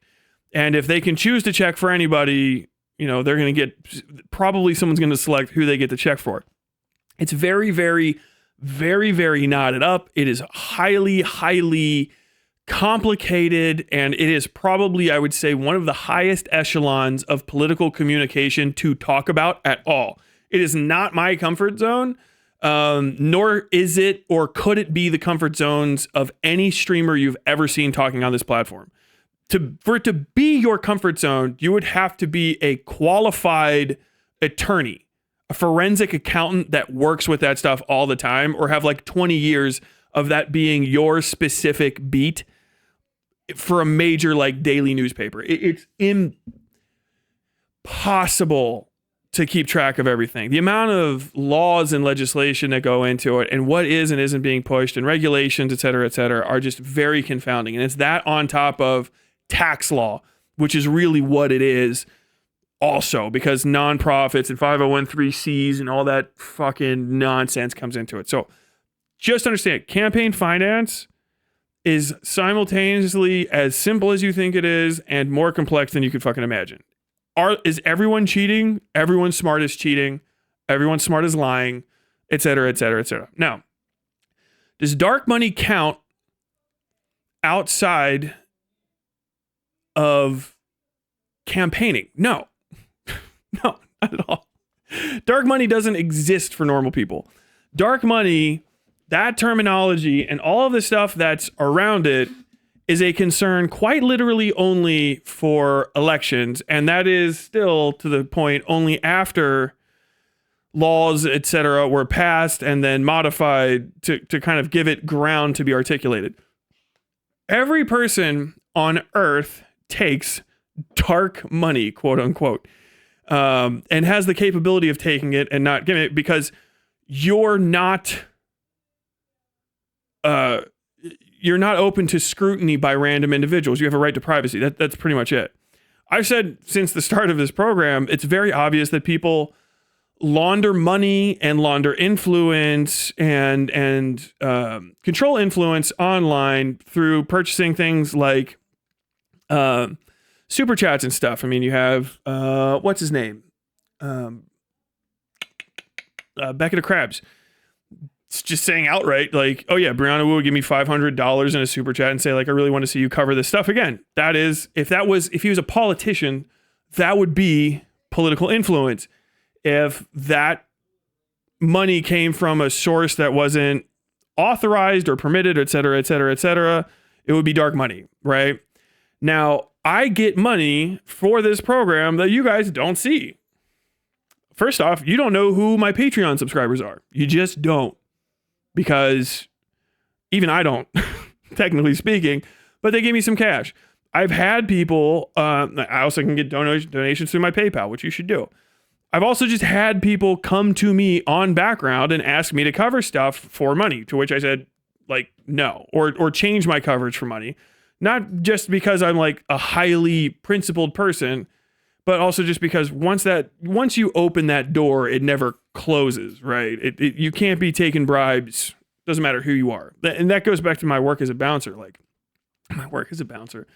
You know, once you let somebody in for $5, everybody thinks that they can get in for $5 too. You become cheap. And so there's no real point in scrutinizing it excessively, because you have literally no ability to know who's getting paid for what. So suggesting that anybody is being paid to cover anything is odd, especially if you don't prove specifically that their coverage was for some reason impinged or, like, you know, whatever. It was changed because of the money they got. And even if that's the case, it's not illegal. A lot of the times it's not even necessarily unethical. It's just bad. Do you know what I mean? The Washington Post, specifically, for instance, before a bunch of them were fucking fired, their entire editorial oversight was realigned so that they could no longer be like hypercritical of billionaires or whatever. I don't know. When fucking dipshit bought that paper, I stopped paying any fucking attention to WAPO. Anyway, they got bought by a billionaire. The billionaire exerted influence over the paper. This isn't a novel or a new thing. William Randolph Hearst, famously lampooned, maybe, in the movie Citizen Kane, was known for yellow journalism, i.e., I pay you to do stuff, and this is the kind of story I want. All right, so like, there is no person who's worked in journalism who can basically say I covered whatever I wanted, whenever I wanted, the entire time I've worked here. There may be a few people like that, but you're extremely lucky. Generally, if you take money at all, it's for because people want to see some sort of content, whether that's direct or indirect or not. It's commerce. You know what I mean? Like, it's an aspect of having a job and employment, et cetera, et cetera, et cetera, et cetera. The entirety of the East Coast journalism class is completely pervaded by what you would, I guess, people online would call like fake journalists, but they all know each other. They're real journalists to a degree. They're in the stringer class, i.e. they are someone that a news organization keeps on a string so they can contact them and get like a this or that kind of article here or there. Freelancers, you know, whatever, what have you, people who are PR hacks, etc. And that's just the case. There are people who are they're activist reporters. There are people who are just propagandists who write for rags like fucking RT or the New York Post here and there. Some of the New York Post has pretty solid, you know, just straight news journalism here and there. And you have fucking places like the New York Times, which is a completely untrustworthy publication that doesn't even fucking write about New York half the fucking time anymore. But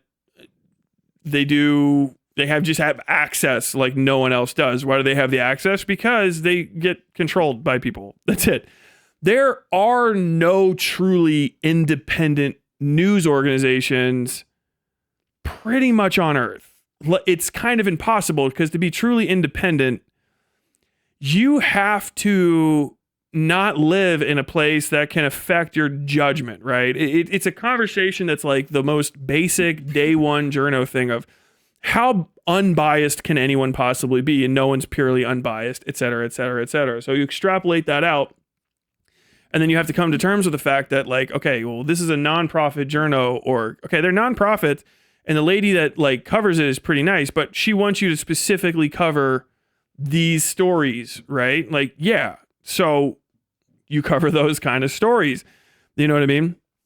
And not always, especially once you have traditional journalistic outlets, do you even know what is and isn't exerting influence? The paper's dead now, so I can just tell this story.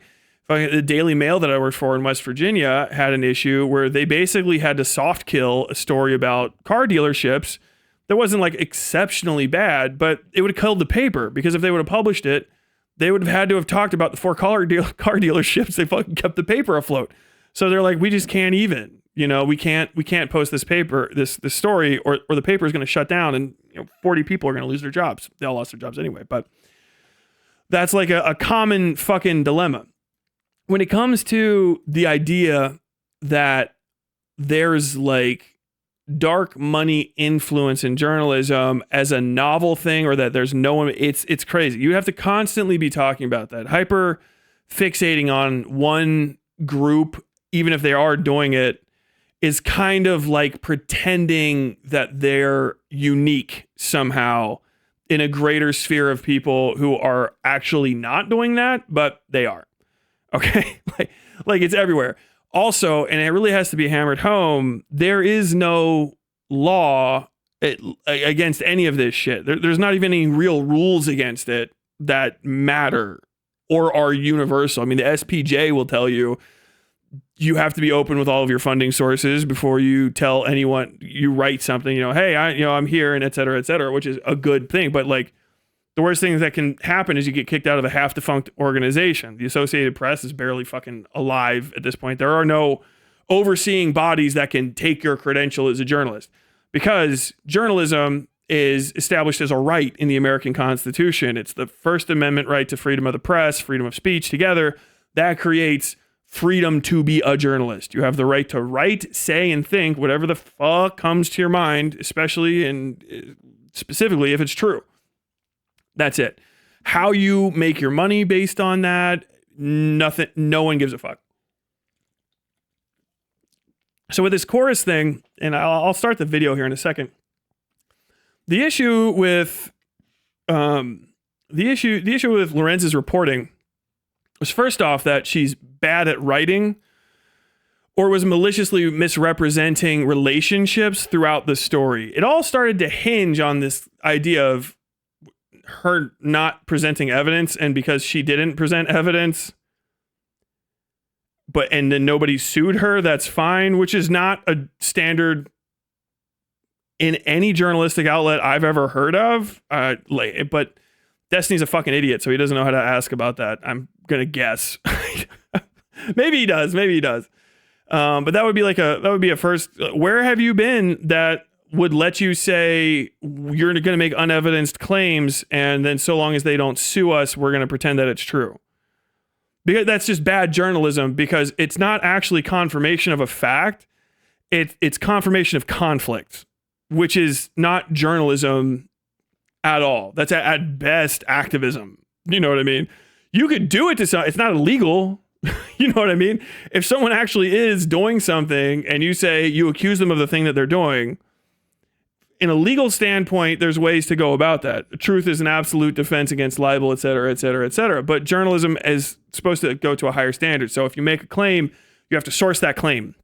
Source it in full, right?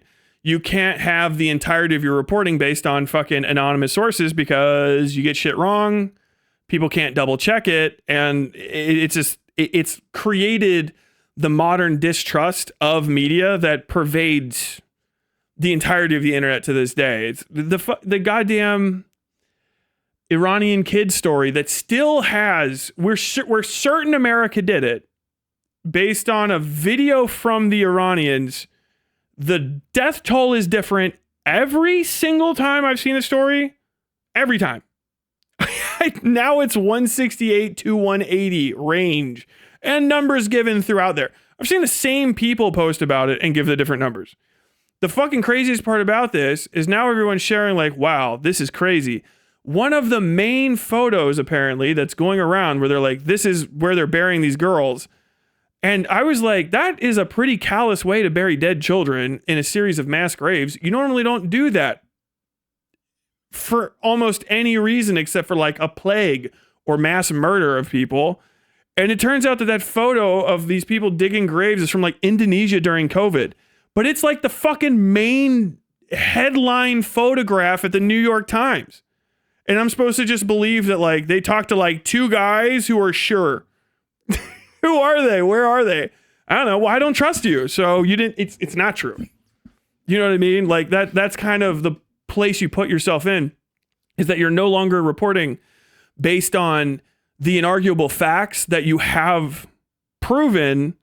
You are arguing based on the reputational analyses and the pre-existing prejudices of the people that are reading the story, which is horseshit journalism. Bad journalism. It is antithetical, not just because it's like, oh, that story wasn't good. It's because you're putting out content that people have to argue about based on how they feel about you and the situation, instead of facts that they can use to create an opinion and then move on from.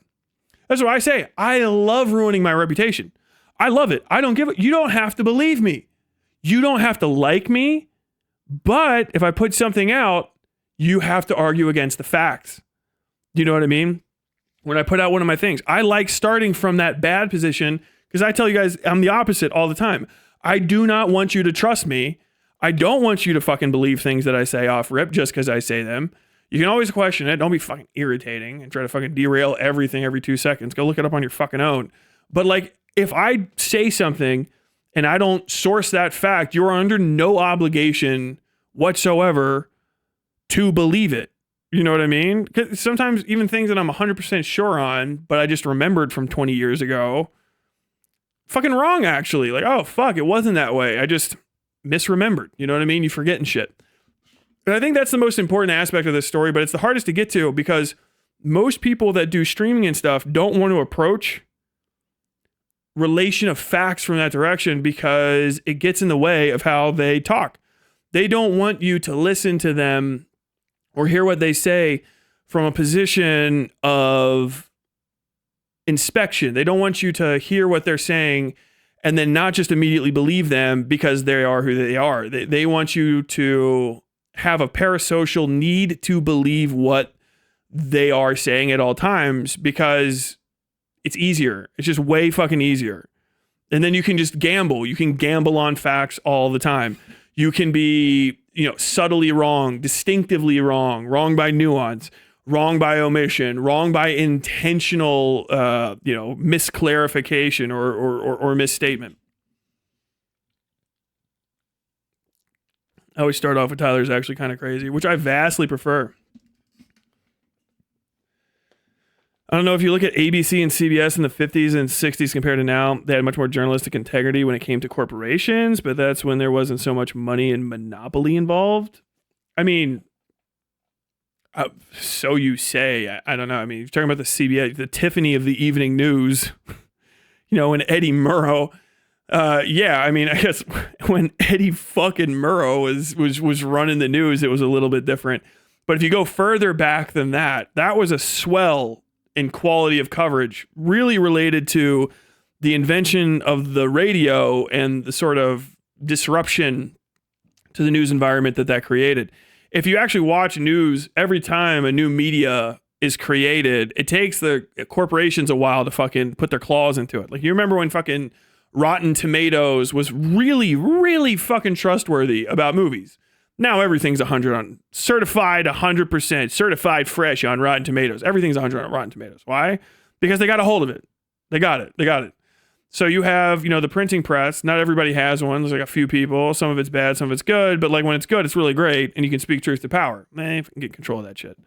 You know what I mean? Then all of a sudden, every newspaper almost in America is controlled by either, was it Hearst or Pulitzer? Hearst and fucking Pulitzer, fighting each other back and forth, and more control. And the control of newspapers continues to this day, to the point where you have only a few companies now. You don't even have very many mom and pops. And you got Gannett basically controls almost the fuck everything. It's the USA Today network. I think even they just got bought out by that one. I can never fucking remember the name of it. That's why I got out. One of the last papers I worked at was called it was a daily press, but it was owned by what used to be one of the best newspapers in America, the Chicago Tribune, and Tribune Publishing. Tribune Publishing got bought by one of those cock-sucking fucking billionaires that exists nowadays everywhere, and they turned it into trunk, and they completely revamped how news was supposed to be delivered, and then that didn't work, so they started shutting everything down. You get the fuck out of there before it all fucking collapses around you.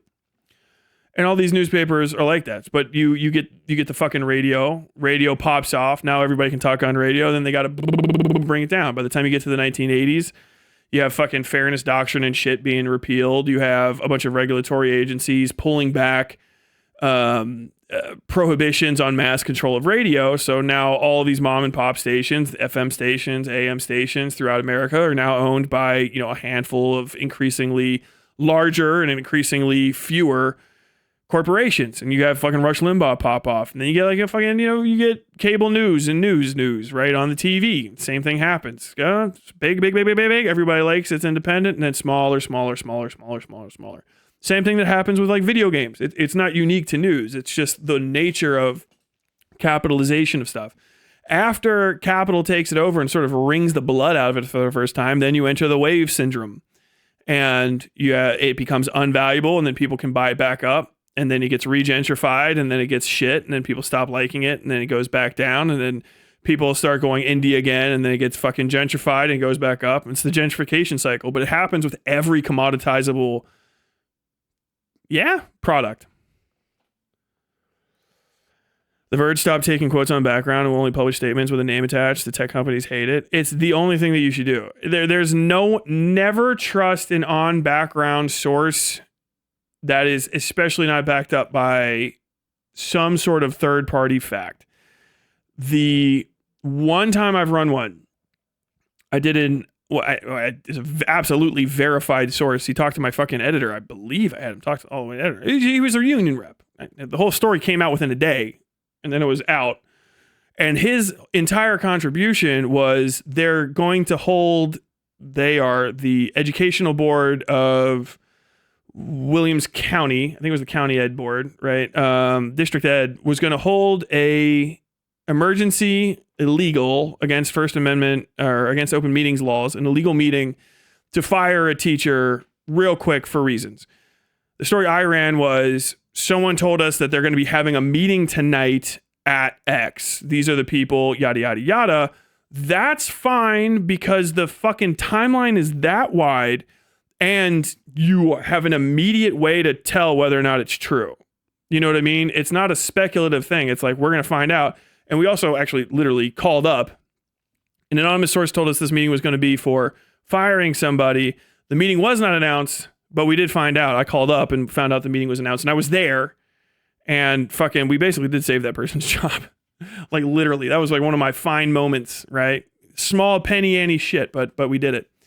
And so, excuse me. So like, that's kind of where it's like sort of okay. When the anonymous quotes and the unverifiable claims become the core of your reporting, it needs to just, I disregard it. I think it's not true until I find it, prove it.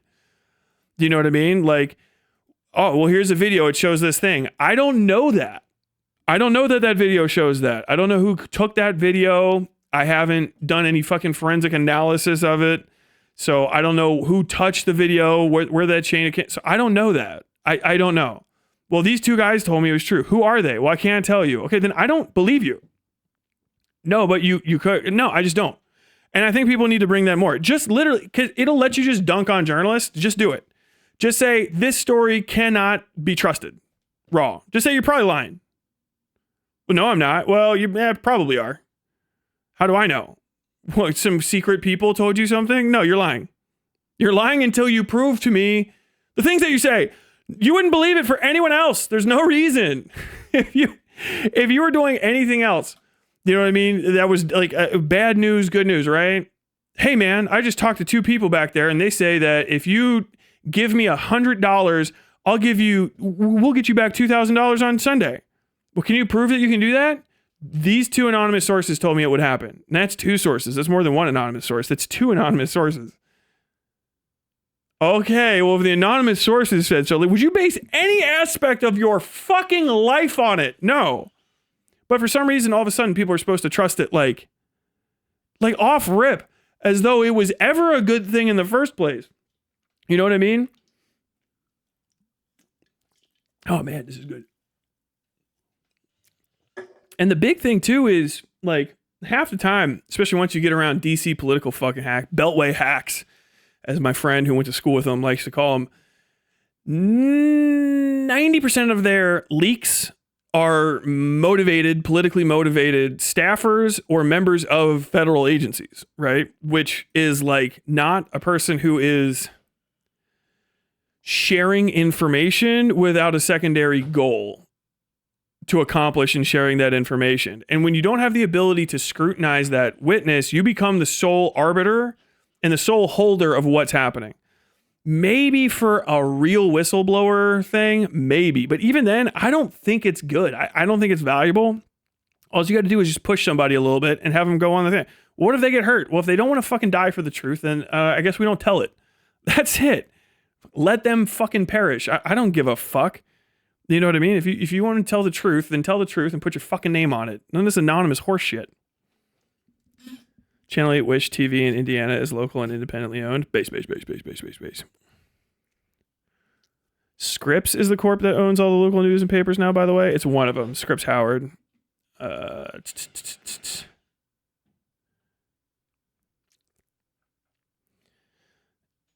Tyler and Gene Siskel were coworkers back in the day. Gene Siskel was, I think, dead by the time I worked for Tribune Media. And I was not in Chicago. I was in Virginia.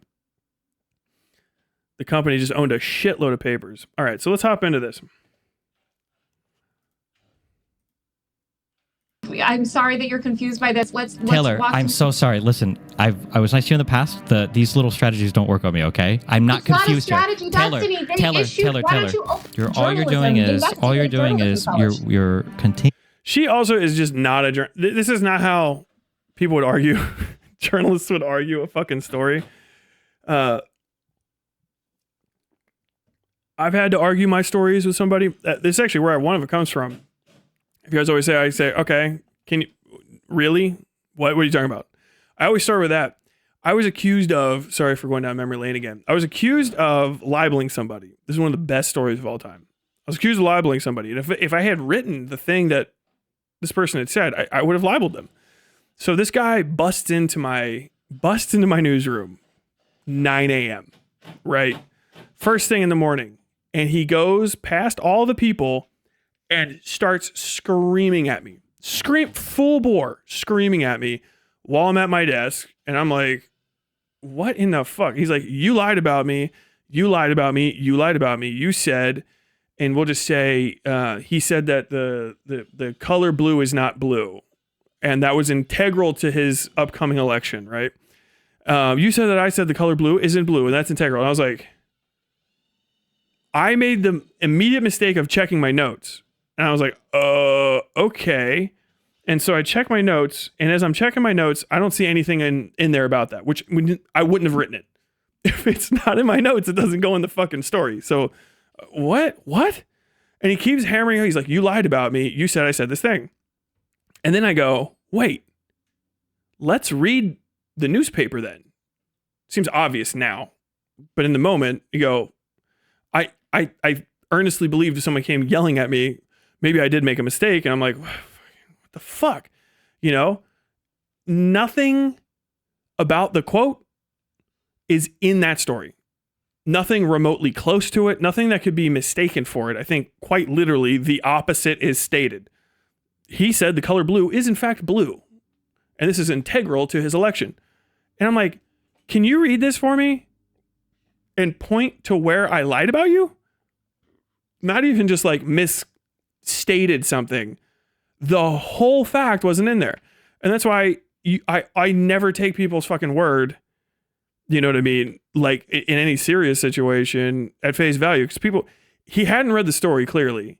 And someone had told him, I assume, that I had said that or I had written that in the story, but it just wasn't in there. But he, instead of checking, literally drove all the way to the downtown, burst into the newspaper, essentially criminal trespass to walk back into the newsroom, and started yelling at a journalist. And I can't imagine the level of humiliation he felt when I got to dunk on him as I did. I gave him a literal good day, sir. And he went, good day to you as well. This was the Anime Club guy.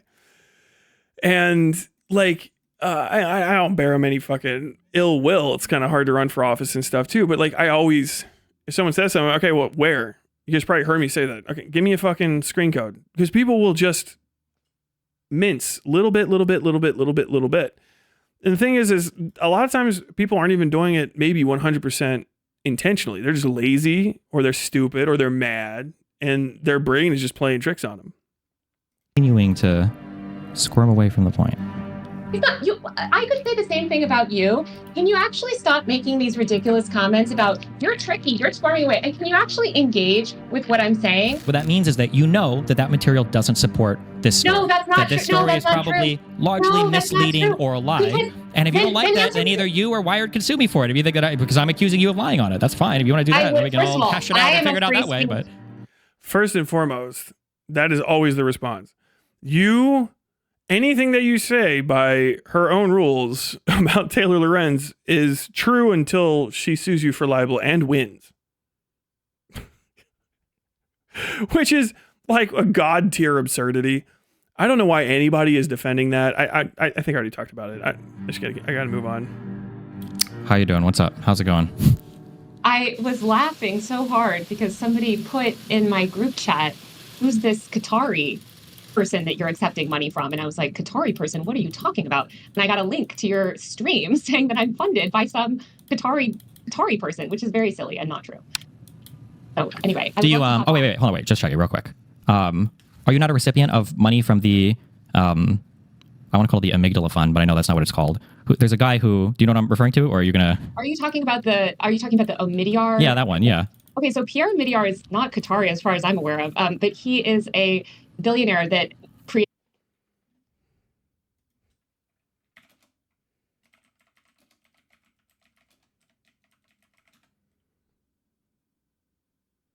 Oh yeah, no, that's right.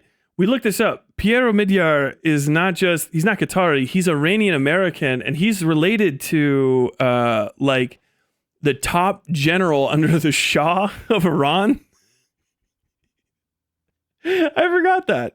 I forgot about that. That has his own political action dark money group that I'm not affiliated with and have never accepted money from. And then he also funds the Intercept. He funded, very famously funded Intercept, funded Honolulu City. Immediately, all you have to do is say, can you prove that?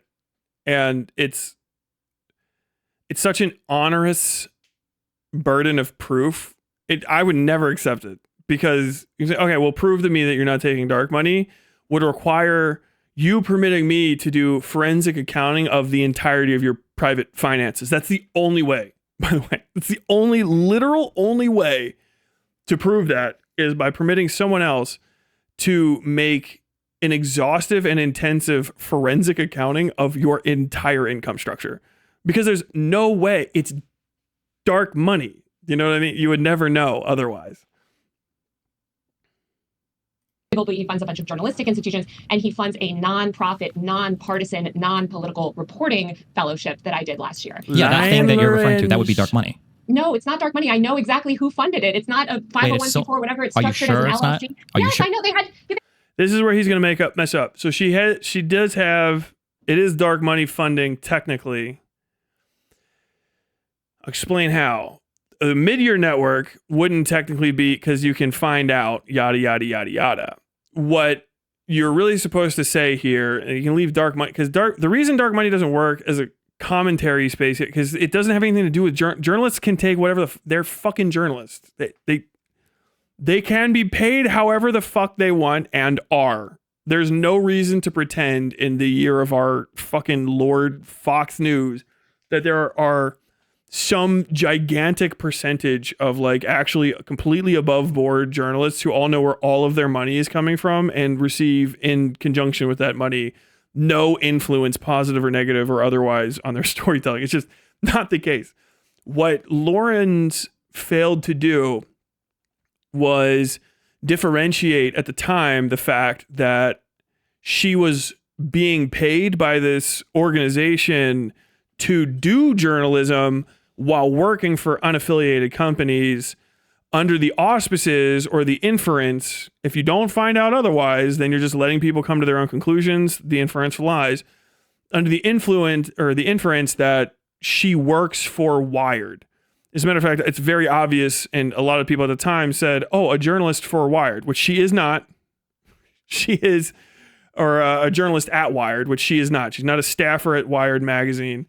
She is a stringer or a freelancer. I don't even think she's a stringer. I don't think she's reliable enough for that. So she would be a freelancer. Stringers have a beat, but you just like, they write routinely for this or that. Usually stringers for photojournalists and like war correspondents or somebody that's doing beat work where the paper doesn't have a whole foothold or a foreign bureau, which is everywhere these days.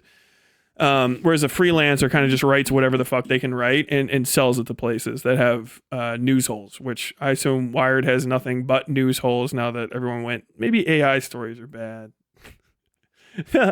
the fucking quality of writing and the like overall editorial direction of Wired is completely schizophrenic. I think it's quite literally one of the most pure media companies out there in that they just put out Wired magazine stories. It doesn't feel like there's a sort of like editorial direction or like some sort of extreme like there's not like, we all know what we're doing here. It's very odd.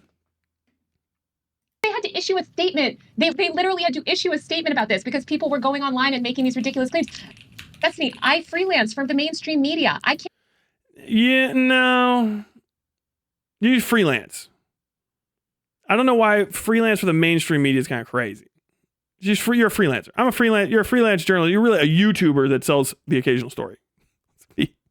I freelance for the mainstream media is like a desperate attempt to cover over the fact that mainstream media will no longer have you as a staffer. Like I think at this point we're pushing towards 2 years now with no staff position, which is probably a death knell.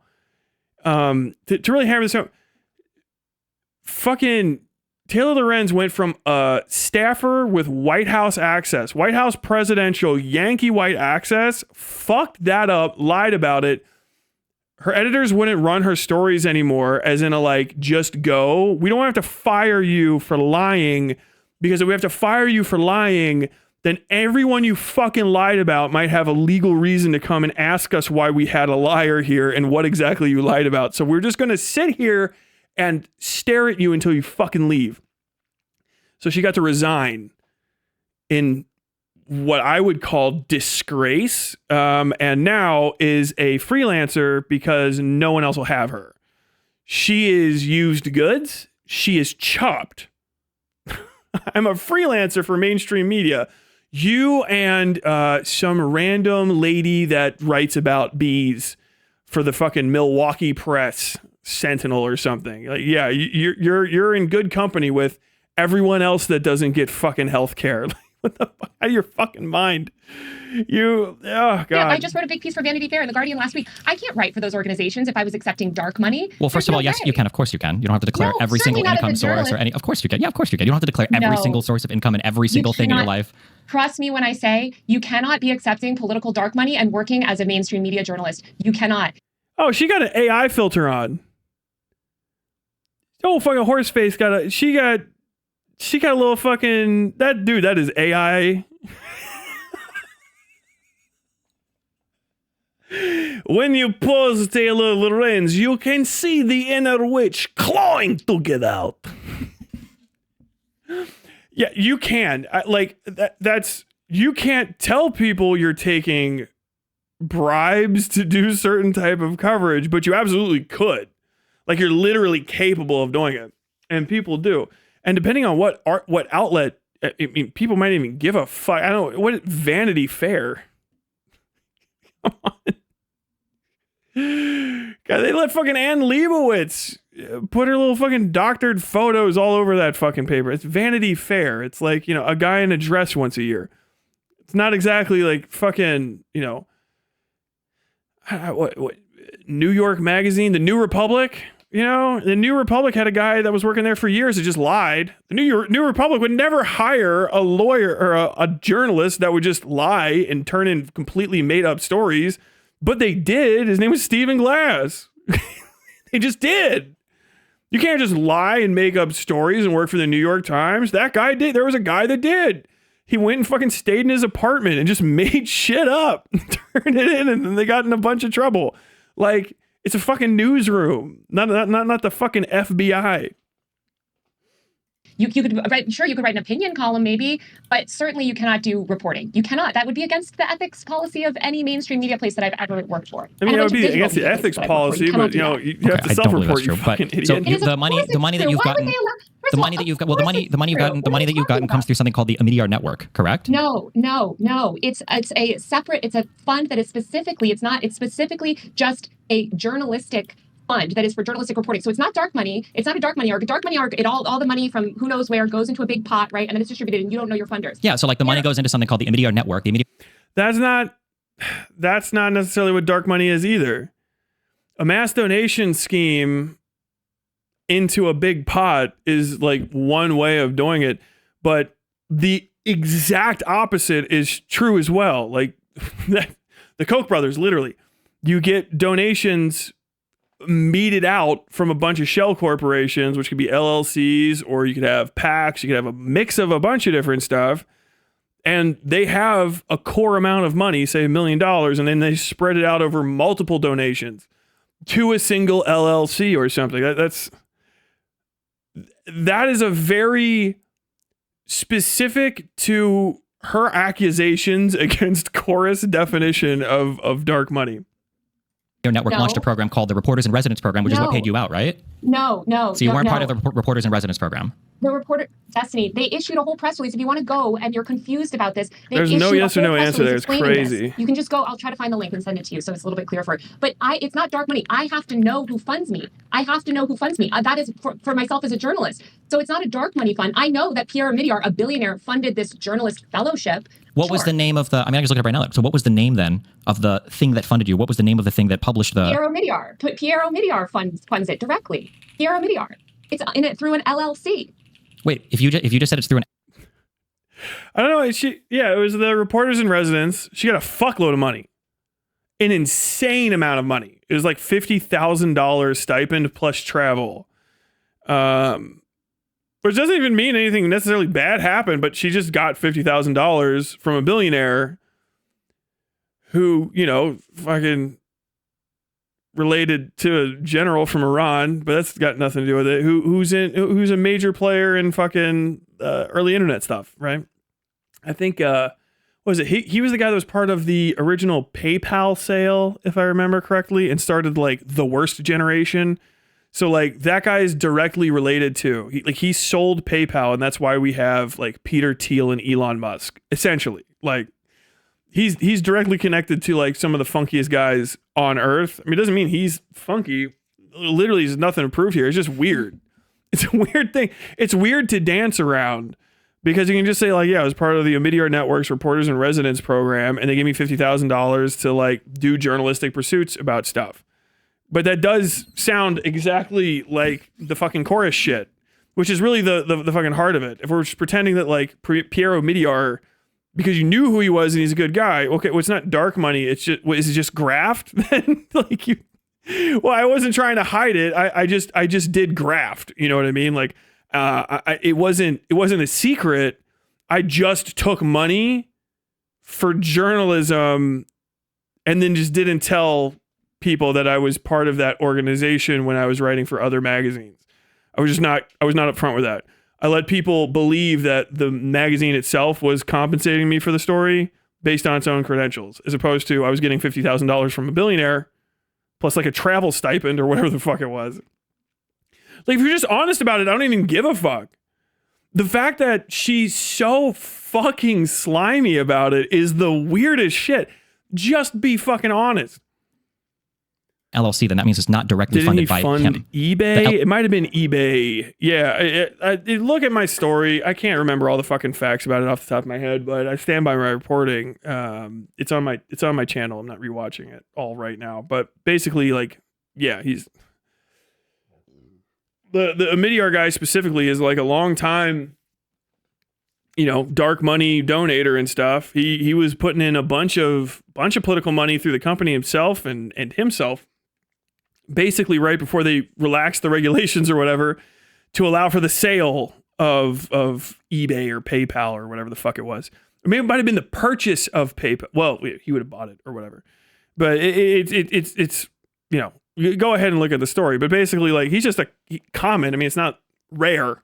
He's not like an especially nefarious compared to all of the other nefarious people who are rich people in my estimation, and not worth looking in more into him himself. It's just like, okay, yeah, this is 25, 30-year-old fucking old tax business. But yeah, he gave the right kind of political donations, and then that's the people he was donating to are also the same sort of people who permitted that sale to go through, right? It's like, oh, he donated to like a bunch of Dems and stuff. Like, he's like a good person, but then you look at the Dems and it's fucking Nancy Pelosi. Like, okay. LLC is what's cutting you the money. I'm sorry that you're confused by this. Let's Taylor, I'm so sorry. Listen, I was nice to you in the past. These little strategies don't work on me, okay? I'm not confused here. Taylor, just to be clear, right? This is very easy. That LLC that pays you, do they publicly publish all of the recipients of income to that LLC? Are those revenue statements publicly available? Yes, they publicly issued a statement because there was so much Taylor, confusion. you're not answering the question I just asked. I'm going to ask the same question again. Does that organization, that LLC, do they publish their tax returns, all their Schedule C's, all their schedule, everything else? You can see all of the income sources of that LLC. The answer is no, Taylor. Of course they don't. So which means definitionally... Oh my God, yes they do. Literally, Destiny, go on the website and look at the press. Can you pull up the press release, please, that they issued that explains this to you? Sure, what's it called? What am I looking for? Let's find the link. Hold on a second.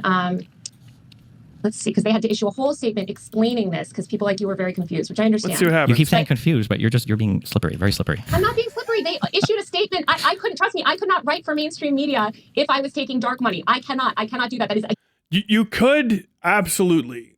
That is a lie. Raw a lie and an unnecessary lie. I don't know why she's lying like that. There's people that write stories that just work for the fuck CIA, fuck dark money. Like, you can work for the Central Intelligence Agency and run propaganda pieces. Like, what are you fucking talking about? More to the point, like, the companies themselves are corrupt half the time. Like, why even say that? Like, journalism is in the worst state and has the lowest public fucking, public, what do you call that?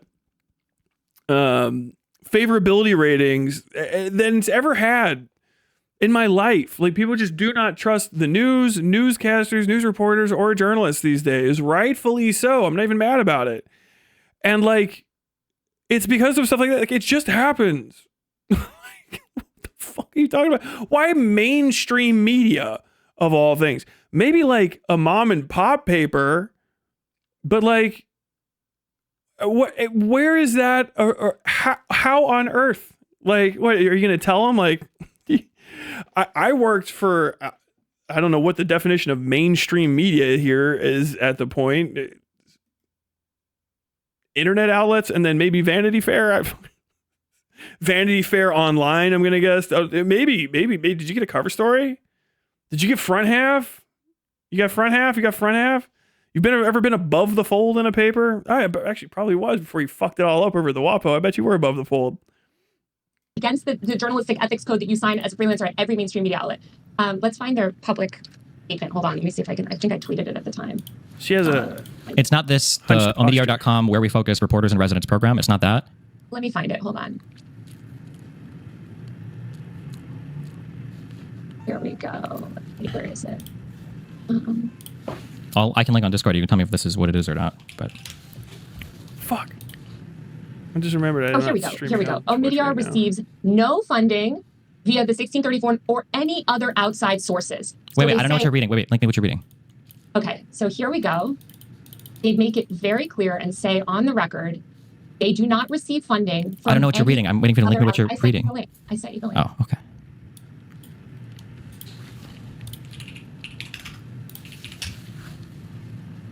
But yeah, here, you can read the last paragraph. Okay. This is like Destiny's fucking... no funding for the Reporters and Residents program via the 1630 fund or any other outside sources. That's really important, Destiny, because I could not work as a freelance journalist if I accepted dark money. I couldn't. I would be... You absolutely could. You have to get caught.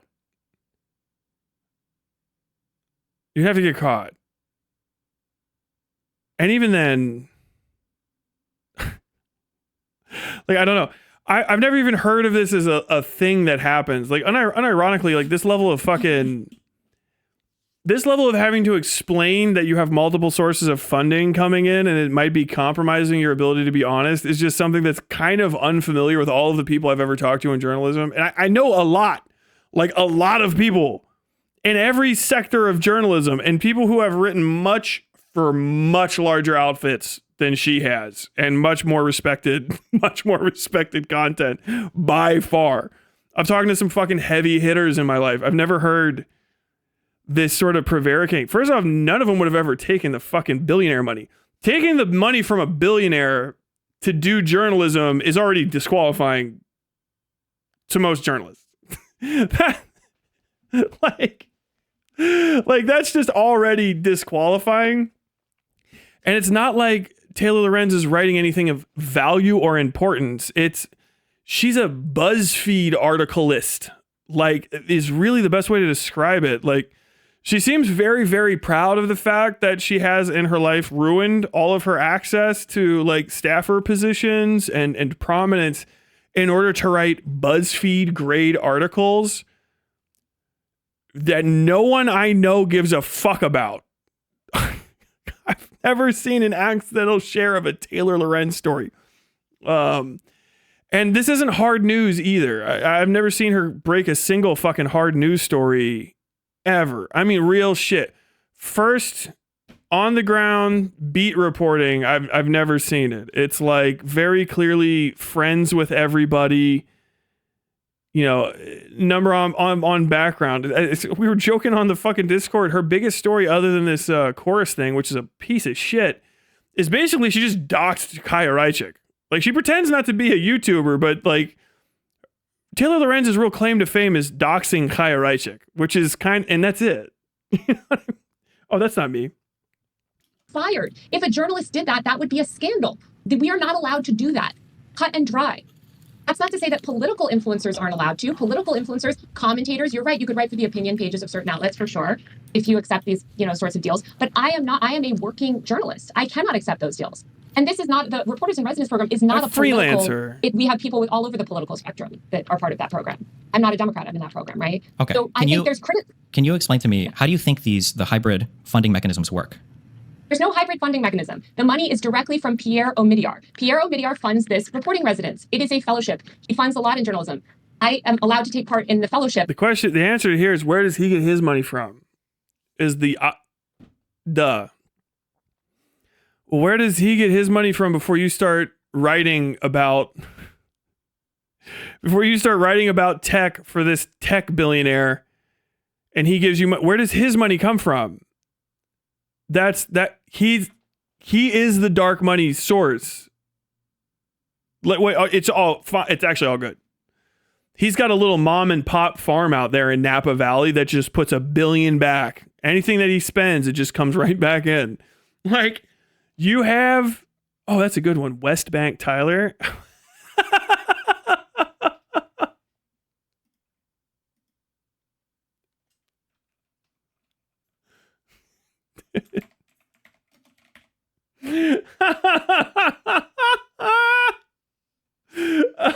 I gotta turn that off. It's getting distracting. They're still going. But like, Pierre Omidyar is his money is dirty. Is dirty money that comes from. He's a fucking billionaire. He's a tech billionaire, and you're writing about tech. You cannot be trusted after that fact. Yes, it is an indictment of the places that hire you. I actually would like to with your shit by asking them why the fuck they're hiring somebody that's taking money from a tech billionaire to write stuff. That is already disqualifying. That's the disqualification. I don't care if he has a website. You're disqualified because you took money from a billionaire to write about your fucking beat. That is disqualifying. I don't know why people are hiring you. They shouldn't.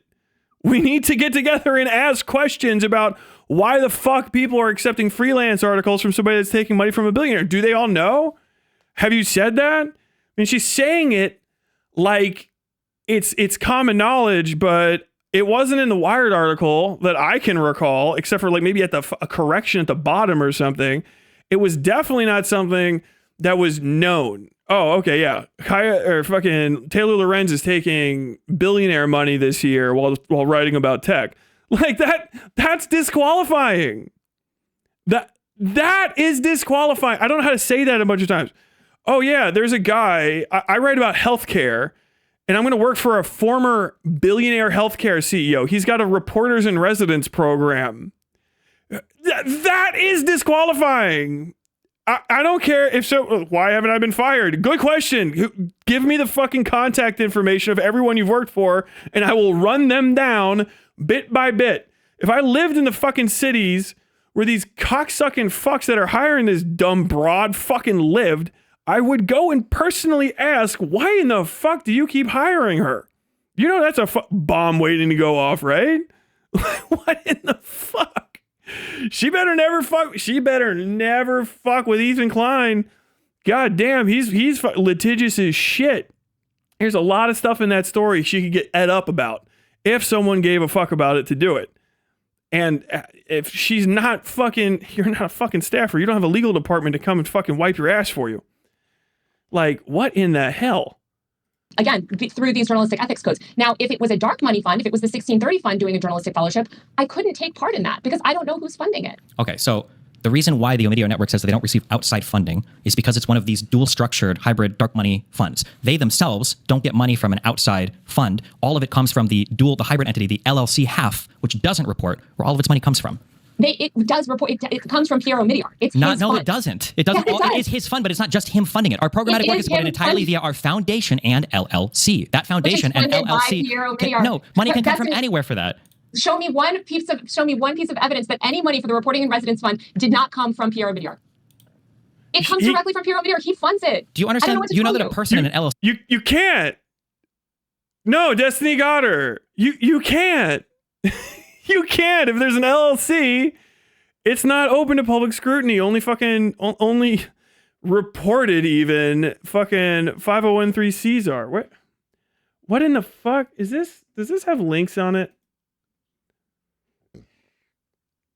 I mean, it's Destiny, so probably not. Wired contracts. I might need to just let this go. I'll let this go in the background. But like, no, if he's correct, and there is, if there's a LLC that's attached, the LLC is not going to be open to public scrutiny. It's gonna be a fucking LLC, right? Maybe if it's open, it's open. I mean, you can open up your books, but it doesn't have to be. That's on top of the fact that Pierre Omidyar himself is a black box taking money from things. He's just the guy. like I don't know what to tell you. Like, oh, I don't secretly work for Mordor. I work for Mordor is nuts. Like, I'm just the mouth of Sauron. Like, oh, you're not. No, I'm not hiding it. I'm the mouth of Sauron. Are you accusing me of subterfuge or being compromised? I'm just simply the mouth of Sauron. Like, what the fuck argument is that? Are two different things, right? Yes, but he funds the program. He funds the program. It's okay. I know that the Occupy Wall Street people, corporate people, you seem to be confused on this, okay? An LLC is not a person, right? So when you say he's funding it directly, that's not true. Even if what you were saying was true, you could say he's the sole funder through an LLC. You don't know who funds it because it's a dark money fund. That's the whole thing. You have no idea who funds the LLC. Destiny, I promise you, I do know who funds it. Pierre Omidyar funds it directly. We know that. He brags about it. It's a whole thing. That's the reason why he does this program. I don't know what to tell you. I couldn't freelance. Do you think all of these journalists, all of these mainstream journalists that work at major mainstream outlets, do you think that they would be allowed to sign the ethics policies that we sign if we were part of a dark money org? No, we're... Yes. Yeah, you just lie. The question here is basically like, are you on the take? Are you trustworthy? Are you on the take? And you're saying, no, if I was on the take, I would be doing on the take shit. Like, we're accusing you of this. Like, I don't trust you. You saying like, trust me doesn't work. You could just lie. You know what I mean? You just lie. You can sign the fucking ethic. It's fucking bullshit. The ethics statement. It's not like a fucking, it's not something that has any true value. You know what I mean? It's like, is enforceable to what degree? They're just going to probably stop working with you. Or if you cause them some sort of significant issue, then you've broken their ethics guide and then you can get fired. What is it? The Thomson Reuters fucking 10 principles? Like, what the fuck did you sign? I am not going to lie to you. Yeah. Those ethics things from journalists at journalist outlets that have never been violated once. They turn into, it's like signing a fucking Cambrian deal in D&D. It actually gets etched on your fucking bones in the demon tongue. And if you step out of line, you burst into flames. What in the fuck is she talking about? I don't know if you know, but if I was a liar, then people wouldn't like me because I wouldn't be telling the truth. Like, yeah, I'm saying you're a liar. Okay, but people still like me. What, they found out you're lying yet? Well, you don't know I'm lying. Well, it seems like you're lying. Okay, but if I was lying, people wouldn't like me because they don't like liars. Like, it's fucking, not even circular logic. It's like a fucking worm writhing on the ground. It's this fucking hutch with fake hair. touch with bad weed. None of you, I don't think there is a policy that says you could have never accepted money from any other type of super PAC or hybrid 501c or 401c. Oh my God, absolutely. You cannot work as a journalist and take super PAC money or dark money from political orgs. You absolutely cannot do that. You would never, ever be able to do that. That would be very unethical, and it would be against any journalistic code of ethics that you could possibly agree to. That is like basic 101 journalism. Come on. That would be crazy if a journalist did that. No, that's not basic 101 journalism is don't report anything but the facts. 101 journalism, true 101 journalism starts and fucking ends with if you can't prove it, don't say it. Which we don't have from Taylor Lorenz or her clutch of non-newspaper reading sycophants. Like, god damn. You just can't. It's like I can't break a rule. It's there. Like, you can. I'm suggesting you broke the rule. Well, I wouldn't be able to break the rule and then keep my job. Okay, well, then maybe you should lose your job. Like, what the because then they could be getting paid by people with political agendas. But you can always be getting paid by people with political agendas. No, you can't. Not through a PAC or a dark money group and be a working journalist. I could just pay you. If I were to give you $20,000, how would the New York Times know? You can't accept.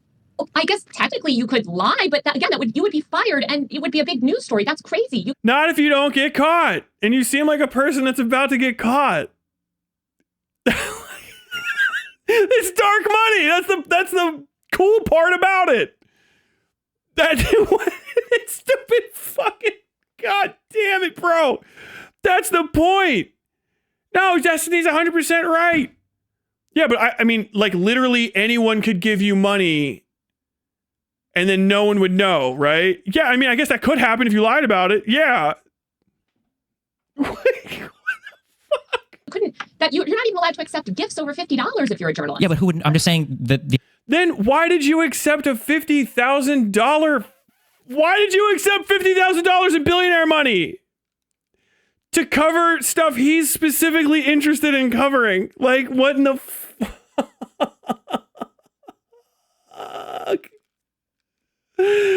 Oh my God. Like, at best, like, what are you doing? You fucking letting a billionaire launder his reputation as being pro fucking tech journalist? Like, that's absurd in and of itself. I can't accept a $50,000 gift, but I can accept a $50 gift. I can't accept a $50,000 stipend from a billionaire. You just said the fucking thing, you fucking ignorant cow. I fucking hate you so bad. God damn it, bro. The idea that this is like an impossible thing or whatever, and this focus on like quote unquote dark money, like, you don't have any idea. Like, I'm sure that they ask you for political. Yes. They can't. There's no way unless they have your tax returns. Nobody can know who you're getting paid from unless they have a copy of your tax returns. I mean, sure, you could go steal something from a store and nobody would know. That doesn't mean that it's not a crime. Like, what are you talking about? Well, hold on. Ethics agreements are not going to be the same thing as like a crime if you violate an ethics agreement for something that you sign for a journalistic thing. You would not work in journalism. You would not work in journalism. And let me tell you, if you were accepting secret money, trust me, that is so unethical. Yeah, if you got caught. I mean, I keep pausing. It's just if you got caught. We're going in circles here. Could you do it and lie about it and get away with it? I have no idea. Honestly, I think that somebody would find out because that would be such a... You have no idea? Major news story. If a big-time journalist did something like that, it would be such a gross violation of journalistic ethics. Big-time journalist? I cannot imagine. I mean, people write op-eds. I don't understand what you're saying. Like, an op-ed is not the same as a report. So op-eds are not written by reporters, right? Op-eds are something different. That's an opinion piece. So a senator can write an op-ed, right? Sure. Reporters write op-eds too. It just means opposite editorial. I mean, they're not written specifically by reporters intentionally. Editorials are. But sometimes, actually back in the day especially, your op-eds will be written by people in the newsroom because you have a bi-party newsroom. Or you have, like we were at one of my old papers, right next to it. So we'd have the opinion sections of two different papers would get together and they would write op-eds for each other. A news reporter, you are bound by journalistic ethics. Okay, can you sort through this? Can you help me understand this? Okay, so like on page 11 here, we can look at the Omidyar Network Fund, and we can see that there is money that they get donated to them from like private equity and other sorts of people. We don't know who these are. This is that's for the political fund. That's not related to the Reporters in Residence program, which is solely funded by Pierre Omidyar. No, it's solely funded by the LLC that has a network fund that receives dark money. That's how these entities work. We could go through a whole thing and break it out if you wanted. No, if he's not lying, he's right. Destiny's right 100%. That's an insane thing to say. She's literally describing how a hybrid pack works and saying that she wouldn't be affected by it. That's actually literally how the hybrid pack is supposed to work. So, okay, so yeah, if he's... Wait, and what in the whole... Why are people saying, does he fuck this up at some point? I can't watch this for forever. I got another like hour and 10... He's fucking right. Like, what in the... That's how you do it. That is exactly how you do it. What? Unless, like, okay, so the expenditures from the place can go. You know what I mean? Like, you can check all of the things that most all of the things that come in and out of the 501(c). Okay? But if it has a partner LLC, and that partner LLC charges the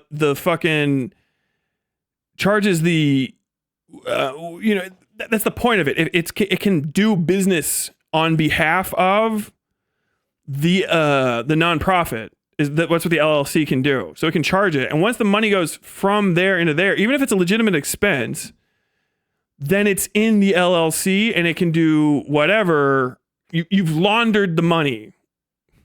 It's like consulting fees, right? If you're not familiar with the DC Beltway, consulting fees, equipment rental, travel. You know what I mean? Basically, so I need to get money so that I want to influence news.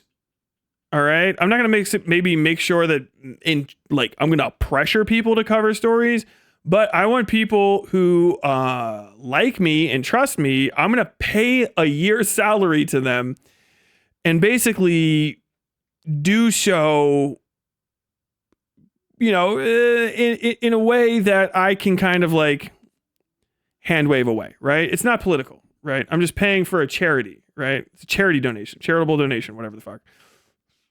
So I have this LLC.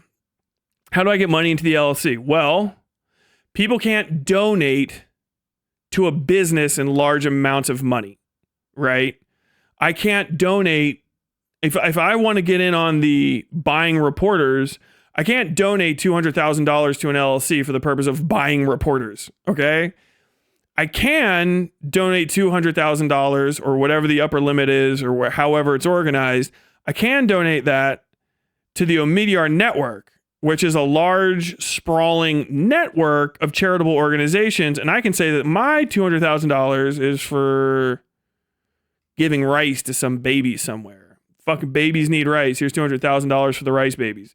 Now, I've had a conversation with Pierre, and this isn't necessarily what really happened. Just, I'm working through it. I've had a conversation with Pierre on our fucking private jet, farting around. We didn't go to St. James Island, but we went somewhere nice. Hey, man, I really want to get on that reporter thing. Okay, you throw me some money, I'll make sure that like I can push a little bit of pressure here and there for you. Like whatever you want. Okay, cool. I mean, we could always use like 2 or 3 more. I'm in this business, I want that. Yada yada yada. So your quid pro quo is established well outside of the area. This is like would people that watch this be shocked by finding out that drug dealers don't actually just take money and then give somebody a drug? Like you actually give some random kid money and then you walk a place and find drug, you're like, wait, what? Really? Like, yeah, well, you can do that with political influence too. So you donate for whatever, and then you say the donations are for this. So long as the donations in the 401(c) or 501(c), whatever, basically do what you say they're going to do, and this is becoming less and less scrutinized as the billionaire class takes over the fucking world. You know what I mean? Because they just want to spend their money however they want. They don't even want to do all this shit. They just want to pay for you directly. Then, no one cares. And so you can just say like, yeah, so what we're going to do is give the Omidyar Network, which is an LLC, and then as an LLC, it's filed as a media company or a media training and influence, whatever the fuck. So when I give the Omidyar Network LLC $200,000 for a commercial that cost $5,000 to film, you don't really know it cost $5,000 because I can do what we call launder the money And now there's $195,000 in this LLC that the LLC can use in any way it sees fit as a company and is no longer under scrutiny. So you have now turned the collective funds into something that come through the LLC. Once the LLC's in there, you can't scrutinize what happens inside the LLC, and it can be used for things that the 401 or the 501(c) can't be, right? And this is what I'm talking about when it starts getting crazy. Almost always, and normal above board charities do this as well. They'll very often have, because it's a good way to do business, the fucking billionaires figured it out. They set up the loopholes and people follow behind. So you can take in all of this money for the charity, but because you can't spend charity money on certain things, you start up a parallel LLC.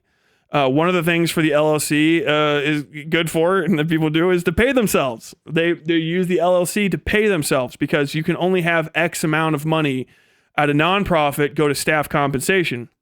However, things like consultancy, advertising, media creation, make stuff up in your fucking mind that you could reasonably say is in concordance with the mission of the nonprofit. We'll say of the nonprofit. You can pay the LLC for that. The same way that you pay, your nonprofits. Like, we need 500 pounds of hay to feed rabbits. Okay, well, we went down to Joe's fucking hay LLC and we bought 500 pounds of hay. Okay. It's the same thing, and it's as long as it's on mission or like in concordance with the fucking nonprofit's charter, it's fine. And so people with charities that are even operating above board will do this and then use that to pay themselves or to basically get expenditures done that help them not have to like fuck with the way that the nonprofit's set up, because the nonprofit will have like some rule that you can't do this thing, and this thing. Like, the nonprofit can't have, until it reaches X threshold, this many volunteers, but I've got to be able to pay for transportation for 20 volunteers. I need to rent a bus. Okay. But this fucking nonprofit, the way it's organized, I can't rent a bus. So I'm going to pay this fucking thing and juggle this money around and stuff. And I can pay this LLC to do it this way. Blah, blah, blah, blah, blah. Or my LLC, my nonprofit's not allowed to do business outside the city, state, etc., whatever. Blah, blah, blah, blah, blah. So you fucking launder money through that like little side channel. It doesn't even necessarily mean you're doing something bad. You might be doing something that's like illegal or semi-legal or unacceptable or whatever the fuck, but you still have to get caught. You go down to the fucking hood, bro. Everyone and their fucking mom's got a fucking nonprofit and an LLC so that they can fucking swindle this and that. It's the best way. Nonprofits and fucking LLCs together are the best way to launder money in America legally. They're fucking awesome. The only way you're going to get caught is you're fucking spending a fuckload of money or like transit, like, selling drugs and shit. And I mean, this isn't like new or novel. It's all the fuck over the place. All the fuck over the place. Speaking of money laundering, Charlie Kirk on election night, they wanted me in federal prison. Yeah. He isn't being as pressing on her because he wants her, unfortunately. Oh, I hope it's Destiny, I'm sorry that you feel this way. I don't know what to tell you. If you think that there's a secret scheme where it's not secret, it's all public, it's all known. Again, well, that's funny that you bring it up. It is public. Are those streams of funding actually cause for this specific fellowship? That's the point. You can't know dark money, right? But it's fucking journalists. It shouldn't really matter. But the point is the situation that Taylor Lorenz is complaining about, Taylor Lorenz is also benefiting from, because we live in a highly corrupt society where doing business legitimately and illegitimately requires using tools that the illegitimate fucking owner class has established as the norm. So like this idea that Chorus is doing anything at all unusual is a fabrication. It's fucking literally play pretend. All of the fucking, no, this isn't normal, this isn't acceptable, this isn't normal, this would never happen, is just trust me, bro, from fucking Taylor Lorenz. Like, and there's no reason to trust Taylor Lorenz. Taylor Lorenz's own fucking editors at the Washington Post, pretty sure, didn't trust her. She lied to them and got caught by like 4 fucking NPR staffers and humiliated. And then they wouldn't run her stories anymore and she had to go away. So like, I don't trust Taylor Lorenz because Taylor Lorenz is lying. Taylor Lorenz the liar, lying Lorenz fucking goofy goof. But that's the point. You can't tell where the fuck money comes from for anybody. For anybody. The chorus thing was like, hey, we're getting donations so that people can try to get us to cover some certain stuff. And these people aren't even like real fucking journalists. They're like YouTubers and shit. You know what I mean? It's not like Chorus was start paying the fucking like paying the salaries of like 15 of the fucking politics reporters in Kentucky. You know what I mean? Or any, like it wasn't anything like that. It was like, okay, we're pulling resources and getting donos because we are politically active. We are left leaning. We have stated political goals. We are not pretending to be unbiased. And that those series of people wanted to donate that to keep it going. You would see the same thing if you looked at basically fucking any non-profit news organization in America. They're probably getting donations from some like dark money group if you look hard enough. Not because they're on the take, but because a lot of the dark money groups, that's how you fucking do politics in America these days. There's no reason not to. Do you know what I mean? It's like, bro, we're in the middle of a gangland warfare. Okay, I'm not going to be part of a gang. All right, well, then you're a victim. Okay, never mind. I'm going to be part of a gang, but I'm going to be part of a good gang. Like, well, that doesn't seem like the best possible situation. It's not. But this is the world we live in. This is how you create political change. It's like, it's a very bizarre taking advantage of this situation. Like, I can't remember any single people that were involved in the chorus thing that were like journos. Do you know what I mean? Like, at best, maybe like me, like a shit talking, but I don't do hard news. I just don't. I've covered some, and when I cover it, I try to give it the respect it's due, but I'm not a beat reporter, not anymore. I don't do hard news. I don't fucking take notes in a notebook out at fucking, city hall meetings. I don't do that anymore because it's not my fucking job. I'm an explanatory journalist and I'm a commentary journalist. That's at best what I can give myself. As in, okay, I can explain this shit, but it all comes with some sense of bias.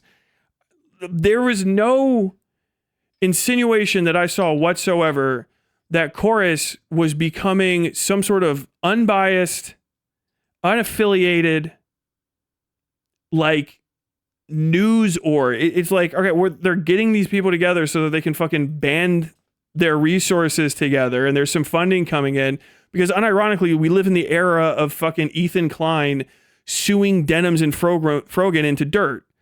He couldn't do that to a fucking actual news organization. They already have lawyers on hand to, first off, keep you from doing stupid shit, and second, who are actual First Amendment lawyers, and they're going to fucking countersue, and they're going to do everything in their fucking power to eat you alive. That's why you don't see TMZ getting fucking sued every other fucking day. They get sued probably fairly often, but everybody that threatens to sue them that probably would if they could, doesn't. Why? Because TMZ makes a bunch of money. It's people bound together underneath the flag of TMZ in order to fucking share in those resources. That's the good thing about corporation. It is a form of organization. Your articles of incorporation, your articles of organization. And it helps you fucking keep from getting picked off like small, sickly fish.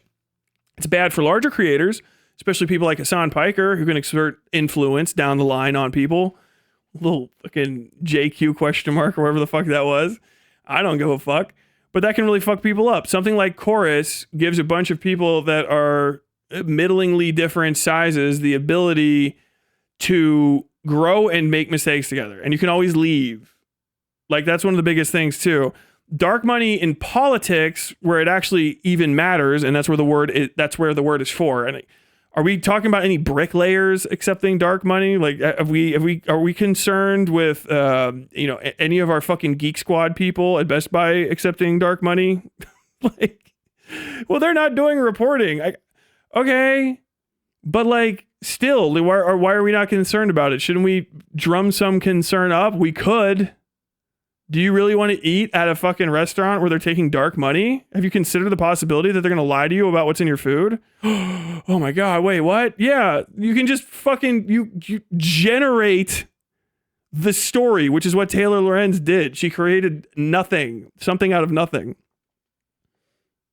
Known, unlike these dark money programs, which are not public, which are they're also publicly known. They say we have this entity, it raises money. We don't have to report everybody that donates to it, but we report who we donate to. They're doing political. The reason my story was a story is because it was not publicly known. They were not publicly disclosing, right? Wait, what wasn't publicly? What do you mean? The 1630 fund engaging in these influencer schemes, that was something that was not publicly known. That's why the 1630 fund donating money or giving money to Chorus should be in their filings. It was not publicly known. That's why it should be in their file. That's a lot. That was nasty, bitch.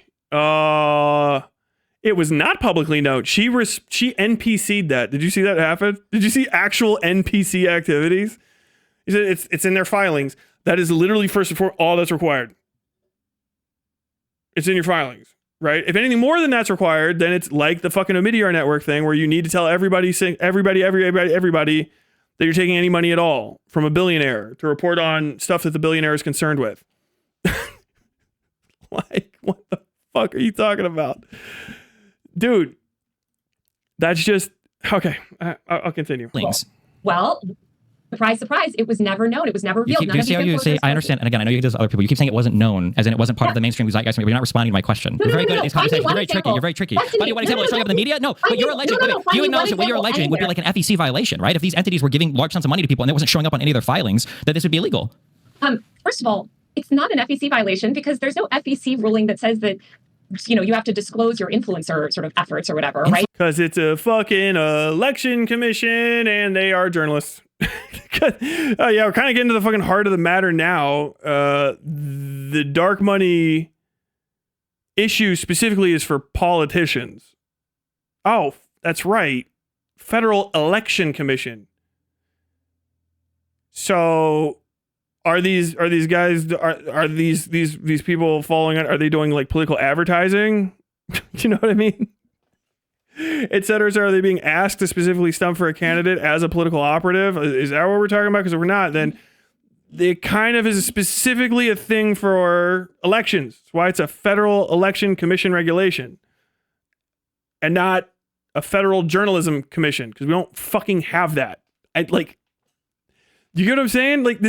It's hard to answer because she made up the controversy. This is wholly an invention of Taylor Lorenz in order to basically attack a couple Jews, which I've heard that she's big into. Brian Tyler Cohen.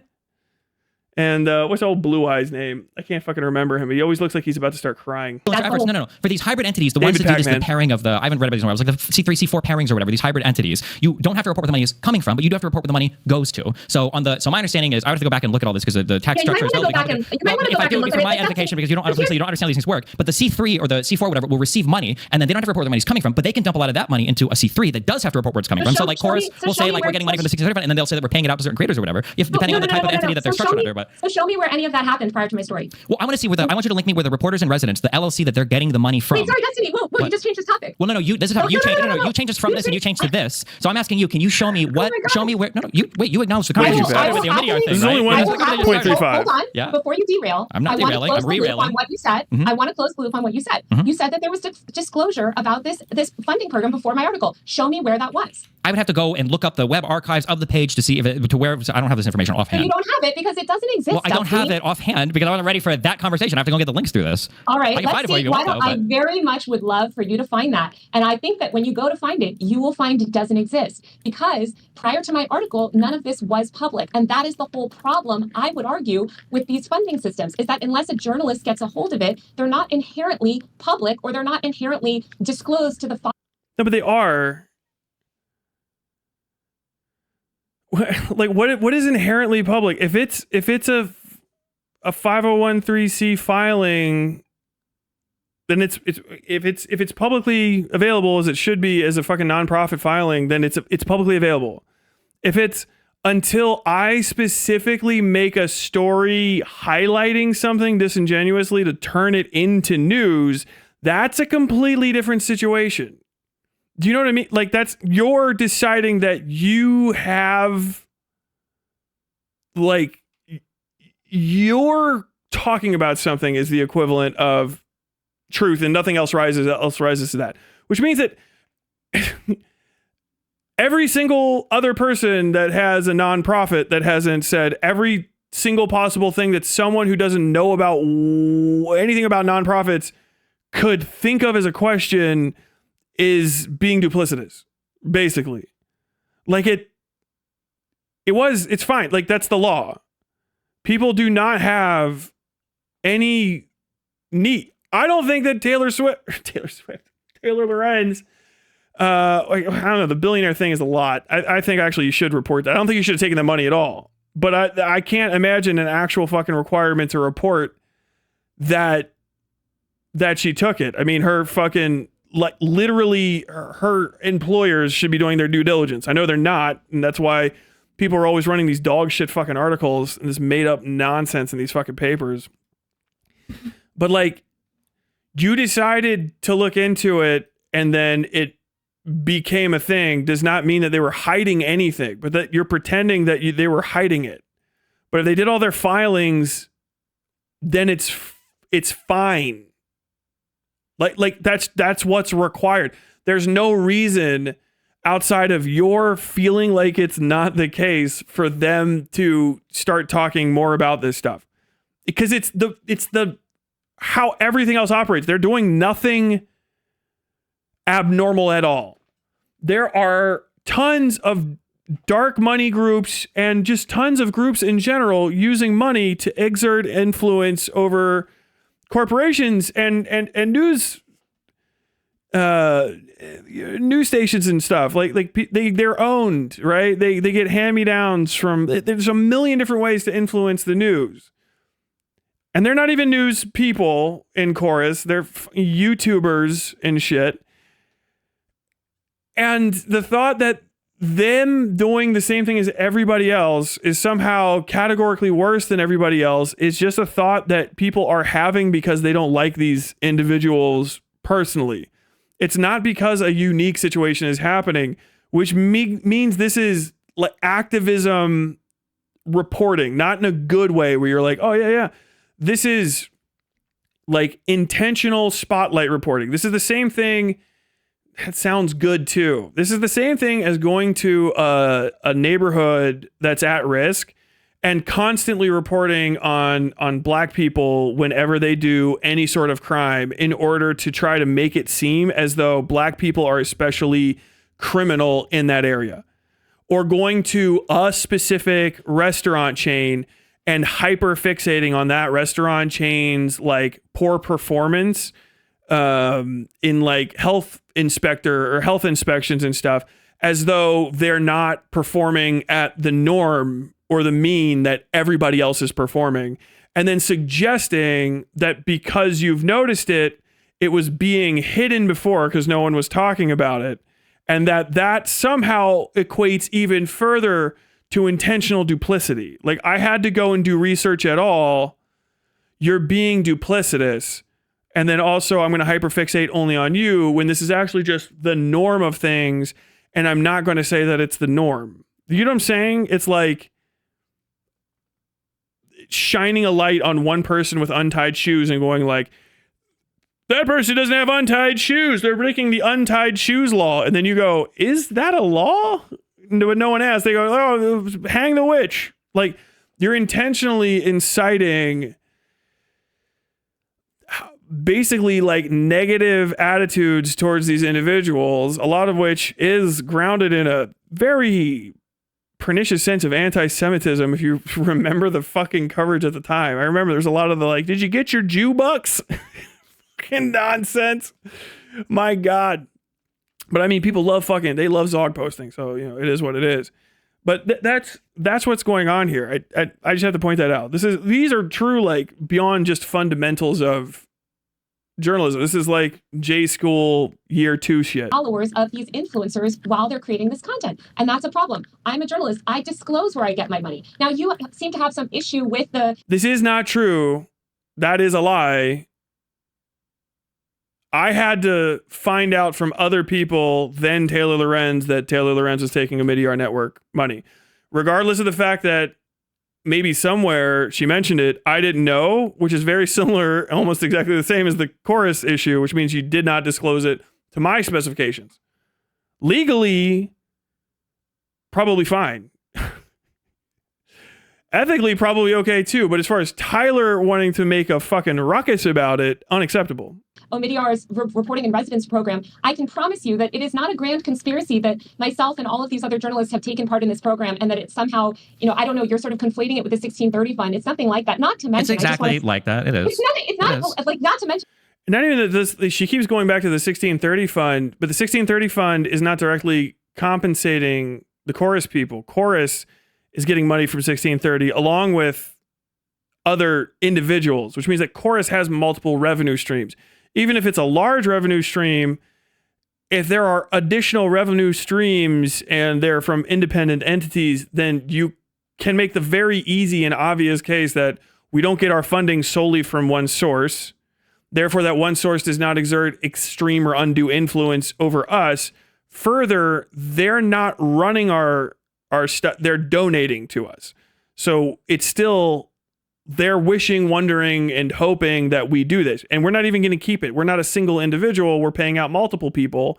So the money gets spread the fuck around. Like, if you're going to do direct influence and make that claim, what she's suggesting is that that fund is actually, with no steps,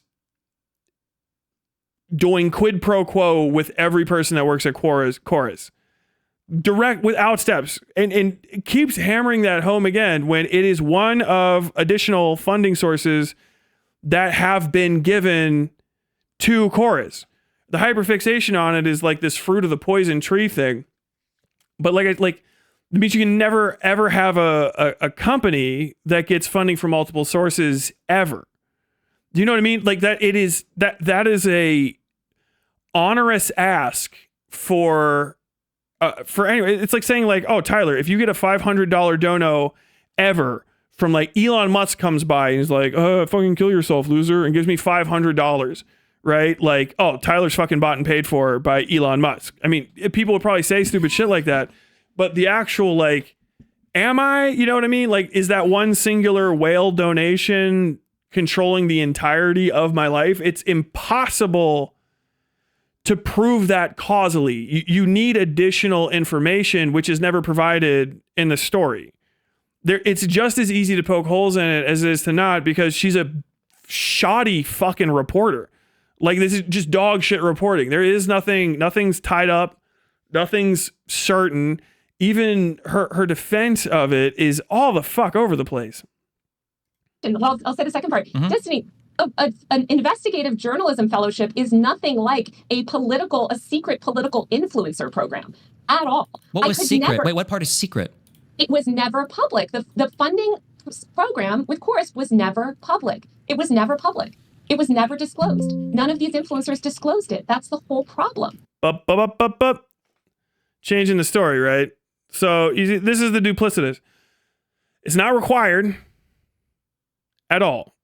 A lot of the individual creators said that they worked for Chorus. We have that on the record, or worked with them, or they got some money for them. Even if you did work with Chorus, Chorus wasn't giving such extreme amounts of money that you worked for Chorus.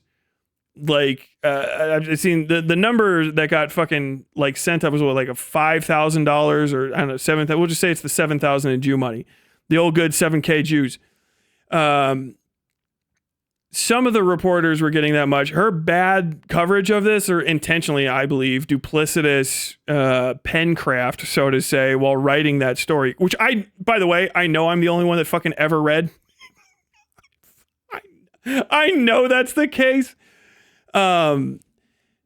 They're getting small amounts of money outside of that, which is not the kind of money that I would say is equivocal to like, oh, hey, we can remove this from you, and that is so extraordinary that like it will change your life and you'll have to, like, it's not sufficient amount of money almost at any stage of the process where I would say, or any reasonable person would say, like, okay, if that amount of money was threatened, this person would be like potentially made insolvent and it could compromise them. It's like, small amounts of like cash that would help like boost your career here and there. You could buy a camera, you could buy some lights type deal. Maybe you could pay to get out to Washington, DC, gas and fucking lodging, etc.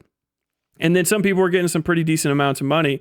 But I mean, I don't think anybody was getting anything equivalent to $50,000 a year plus travel stipends from a billionaire, which is a lot more money, you know what I mean? And a serious amount that could be extremely compromising.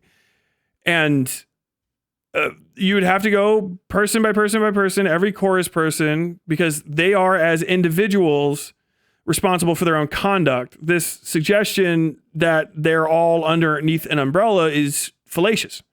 It's not even a good argument because they're all different people receiving different amounts of money. They have different amounts of media training and awareness of what their responsibilities are relative to reporting.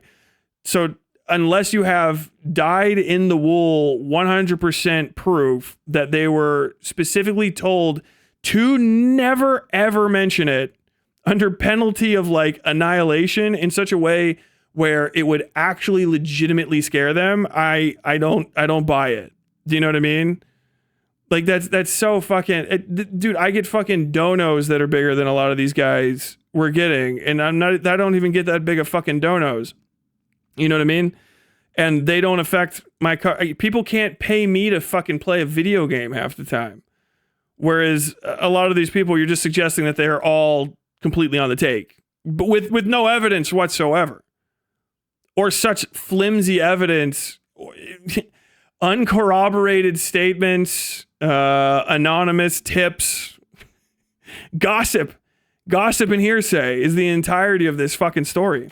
Hold on, wait. You're making different statements. Whether or not an influencer disclosed whether or not they're part of Chorus is a fundamentally different claim than whether or not the Chorus reports where their money comes from, or if the 1630 fund reports. Chorus never disclosed that they ran a secretive funding program for influencers. That was never public. That's why my story. Secretive is your own impression. That's Destiny, please, for the love of fucking God. Secretive is your own impression of it. That is an accusation that you have to prove. Secrets are intentional. They are a direct and active and intentional series of actions taken to obfuscate the truth so that people won't know a thing, right? You have knowledge.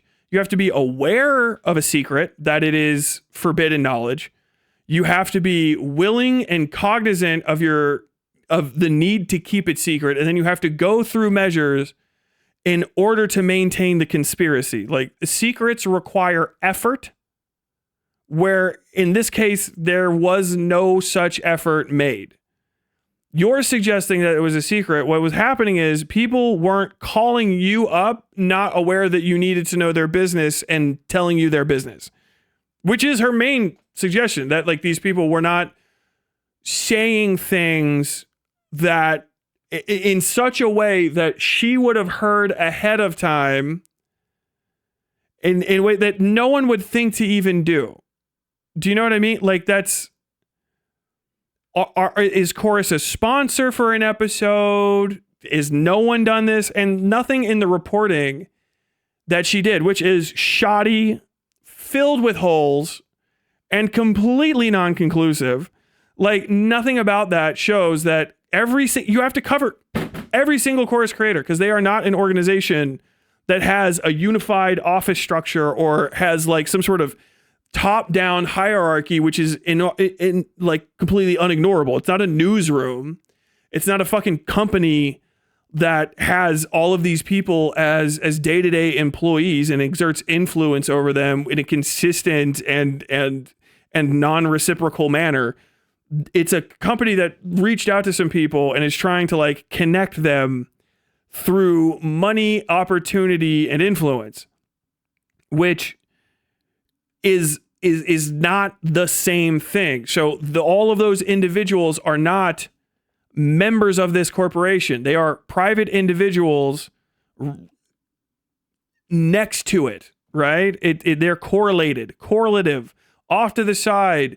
They are not employees. They are not full-time members. They have not taken some blood oath to work for this. So you have to cover every single person because you can't say that as an employee of this company at this time, they were willingly, knowingly engaging in behavior that was like that was enforced and overseen. It's like, okay, yeah. Now you don't have to mention that you work for us or whatever the fuck if you don't want to. They have to make that individual choice.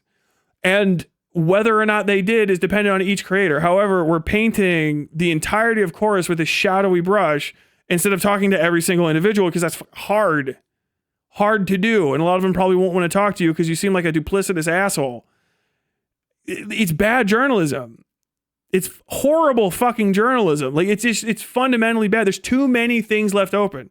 It's like, Tyler, you said stuff that maybe makes me more suspicious or less suspicious of them. It's like, yeah, because I'm describing the potential of suspicious activity, which the fucking pattern recognition systems in your fucking primate brain want to make you go, okay, well, if there could be a pattern there, then I need to assume that there is a pattern there so that I can prevent myself from being taken advantage of it. Yeah, this is how this trick works.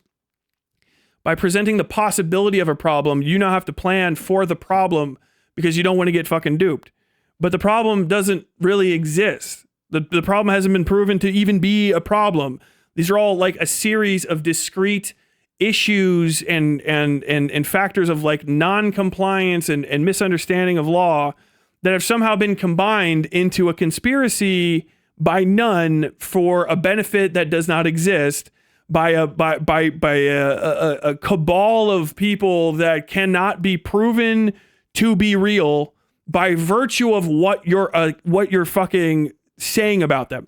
Like, literally, like, okay, it's a dark money group that won't tell you what it's up to. Okay, so how do you know it's trying to buy influence? How, literally, well, wouldn't you suppose? I don't suppose. I have a fucking modicum of journalistic fucking respect for myself. I would be embarrassed to suppose and then find out otherwise. I would have to print a retraction or a correction, which I hate doing, but do.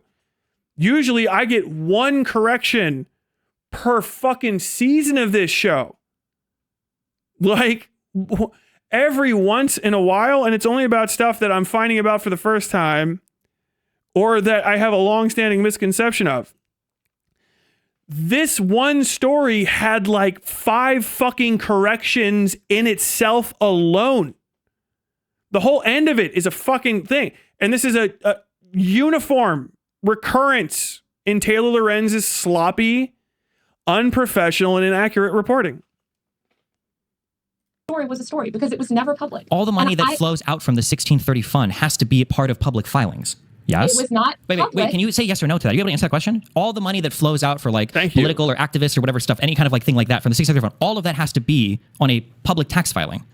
I have no idea, but regardless, wait, how can you have, Taylor, if you're reporting on this, how can you have no... So she was answering that question and pretending she was answering it and saying a solid, strong answer a bunch of times. And then when he had to re-clarify it because she couldn't fucking bypass the fact that she was saying something that was completely unrelated to his question, then she had to go, well, I don't know. Which you cannot not know if you are talking about... You cannot not know that.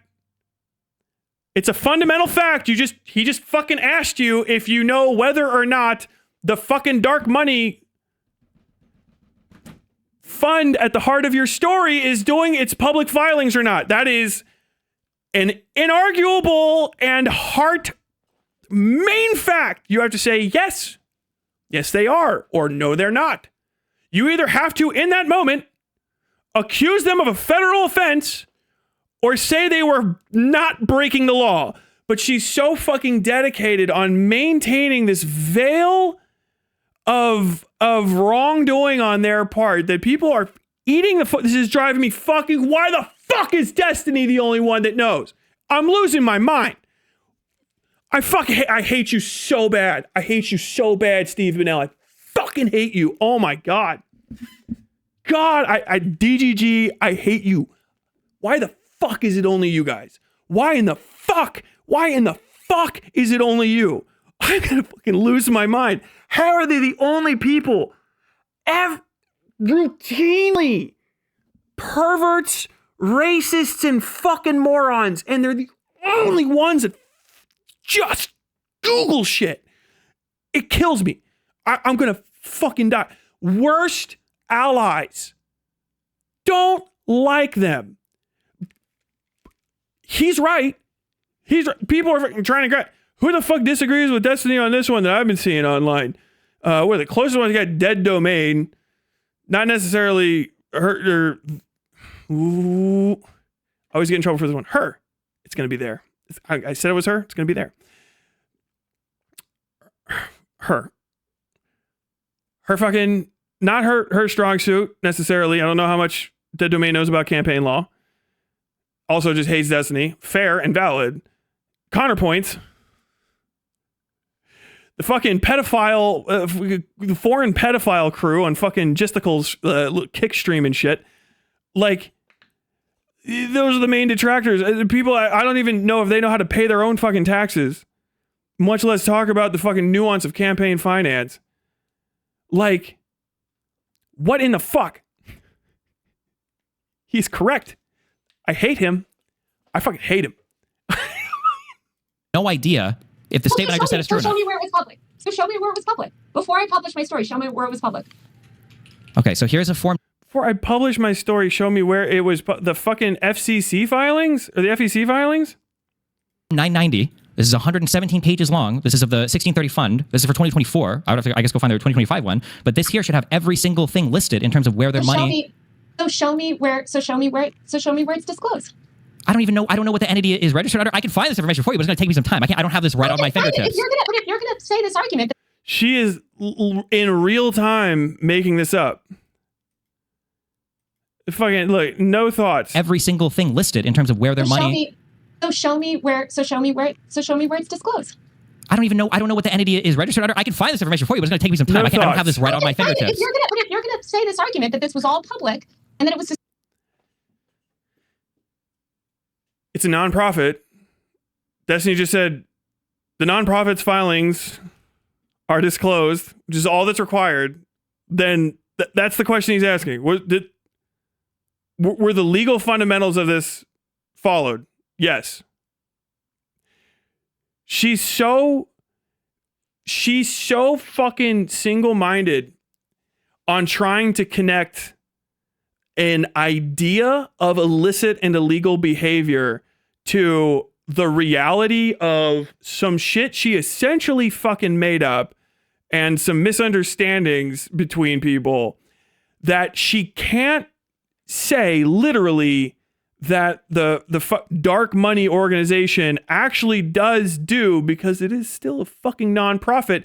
It still does file its fucking taxes, and it's still open. That was a weird question. Are you gonna think before? Were you gonna think before? I did my story that it was publicly available. Well, yeah, because you found it, idiot. The fuck, did you hack somebody? It's a fucking public filing. He's saying, what are you talking about? This fund, this nonprofit political action committee filed its paperwork, right? So it said what it's spending its money on. Yes. But she has to connect these creators to the Jew money. She has to connect these creators to the Jew money. So she cannot let that fucking additional node be built. She's fucked up right now. She's like, fuck, he's got me, because she's actively trying to be disingenuous and pretend that there is not multiple different hands that exist between the Jew money and the fucking creator that finally gets a fucking share of it from Chorus. She really is trying to pretend that Chorus itself doesn't exist here as anything other than a glove for the hand of this Jew money fucking organization. I really got to keep hammering it home, because this is the bog standard Stormfront. Did you know that in 2015, from the days of September 7 to the days of September 9, 4 people met in a bar outside of Alamo. One of those men was Bill Clinton. The other one, that's right, John Wayne, back from the dead. What the fuck are you talking about?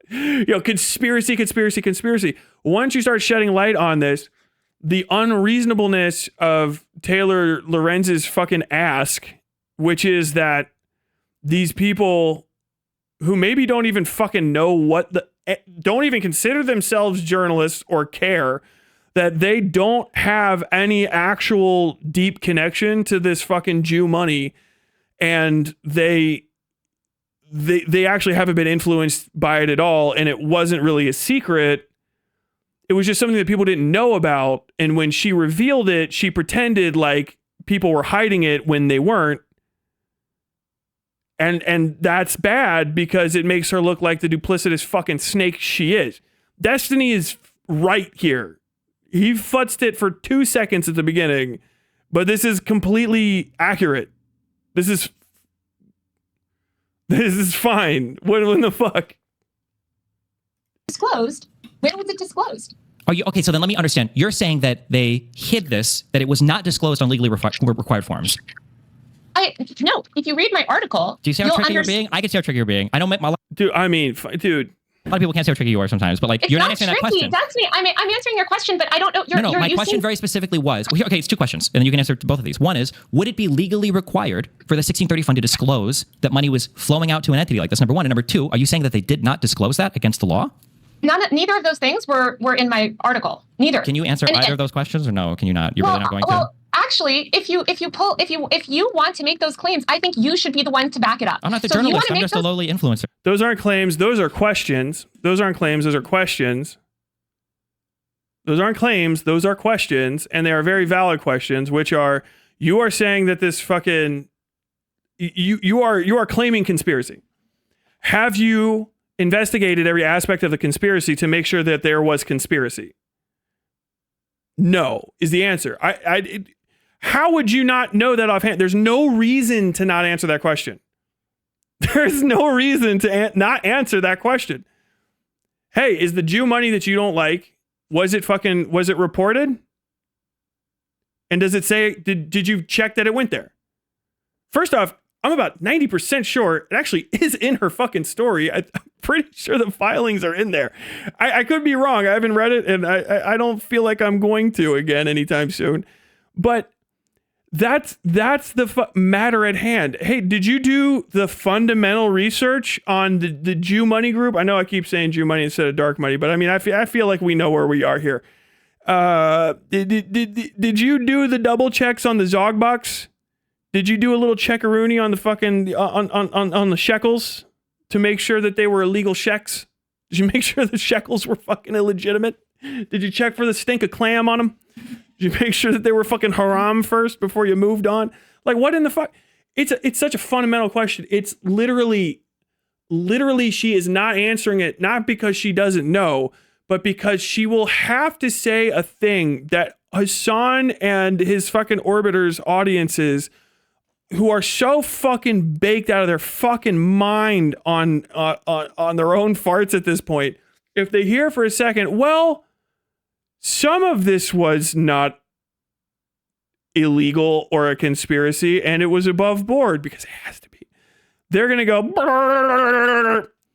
like, you're not even clever enough. Just fucking answer it. She just desperately needs this to stay shadowy and stay suspicious. It's so fucking stupid. It's so fucking unnecessary. It's a Zion-operated government. It's a possibly one of the oldest conspiracies of all time. It's for the U.S. right now, but it suggests that a shadowy cabal, literally, of Jewish people are conspiring in the dark in order to achieve essentially world domination through a new world order, which is essentially a satanic omni cult that drinks children's blood and steals people's foreskins and shrinks and calcifies their pineal glands with bad food and bad TV in order to mind control them, in order to do basically additional and eternal child murders. Like, that's it. Quickly, it just means that, like, Israel controls America's government and not obviously the other way around. But it is what it is. The 1630 fund paid me $900 million this year to press You're you on out this. here making claims, so back them up. I did. So You can go back. I did a was... research show on this like 6 months ago when the article came out. You go look at the VOD if you want, or I can find this information again. We can have a talk in a few days if you want. Don't, in the VOD, you don't ever show proof ever. In the one that we went over this like 5 or 6 months ago, you do not show proof that there was disclosure. Dude, this is how I ate this fucking chick alive. By the way, I'm not supposed to say chick anymore. I gotta get off of that. That's how I ate her alive. She blocked me everywhere. By the way, understand it. Taylor Lorenz knows I've got her dead to rights. She tried to respond on Blue Sky to me, and I went like, "Oh, that your video is full of lies." Literally, give me a time code, tell me the fact that I said, and tell me the counterfactual that proves it wrong. That's all you need to do. I'm a journalist. That's all it takes. Hey, you said this thing here. Yes, this is the actual fact. This is what you said. These are not congruent. Here's the proof that this fact is true. Okay, I'm incorrect. Correction time. However, she can't do that, so she had to block me because she is a fuck awful journalist. It might just be that she's a bad journalist and she's trying to get on fucking on the fucking Palestine grift and whatever's about to come after that. Prior to my article, you do not show that. The Form 990s are public. Show me where it was disclosed. Show me where it was disclosed prior to my article. That there was this political influencer program that they were funding. Fiend. That they were funding influencers. Show me where that was disclosed. Okay, I will add this to my. And show me where and show me, and also Destiny, while you're at it. 1630 fund, Form 990 disclosure before Taylor article. I will look this up for you today. And also, will you do me a favor as well? Mm-hmm. Show me the list of influencers that received the funding. Can you show me that as well? Because I don't know if Chorus has to disclose that part. I don't know if the Chorus entity. Disclose. Oh, well, since you're so confident. Saying? That's Chorus. She's talking about a different organization now. Like, oh, do okay. Make fun of anybody who thinks that one's an own. If you didn't catch that, she switched to Chorus again. He's talking about the 416 fund and whether or not it individual personal expenditures, whatever the hell it said. If it just made a donation, it's just going to say it made a donation for X reasons. Chorus, if Chorus is also a nonprofit, then yeah, it will just be whatever it spent its money on will just be in its filing as well. I believe Chorus is a nonprofit, and then you can just look it up. You don't have to you can just look it up once it's filing time. I mean, if we haven't reached that point yet, you won't be there. But like, you should just have that at hand. Like, if you want to prove a point off of that, you should have that. If you're like the journalist that did that story, that should be around to some degree, and the knowledge should be in the back of your fucking head. Do you know what I mean? Unless Chorus is also got an LLC going, then they don't have to. They just literally don't have to. Do you know what I mean? Like a fucking news organization does not have to tell you what the editor told the reporters to write. They don't. They don't have to tell you what editorial considerations were made in the newsroom. They don't have to tell you how much the reporters are paid. They don't have to give up any sort of information whatsoever on, whether or not a reporter was fucking caught doing something improper, et cetera, et cetera, et cetera. They might for various reasons, but they do not have to. I don't know who the fuck that is. Buck, go to sleep. Buck. Buck,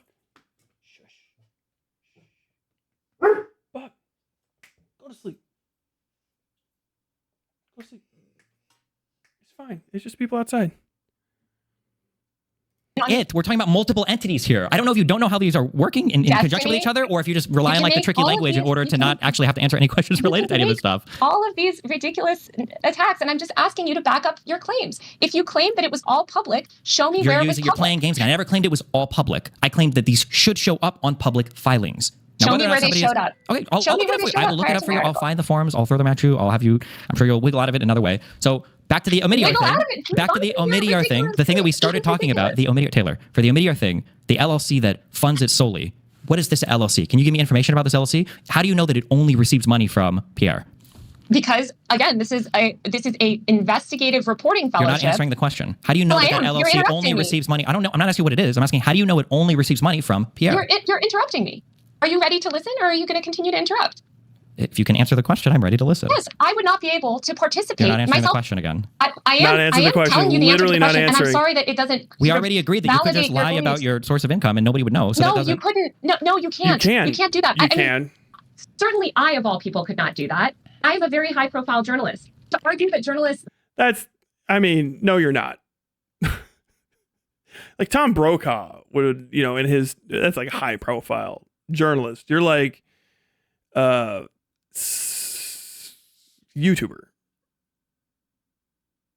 I don't think Taylor Lorenz's profile is high at all. I don't think people like her or want to work with her, which is why she is a YouTuber now.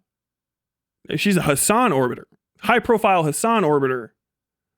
Delusional. Both true. Such as myself, which are under enormous scrutiny, are all secretly taking Buck, path you're being and dark good. money, You just scared the which shit I out just of me. want to emphasize to you, Destiny, please. You continue to conflate a political influence program with a nonpartisan. All you're doing is you're continuing to. There's no proof that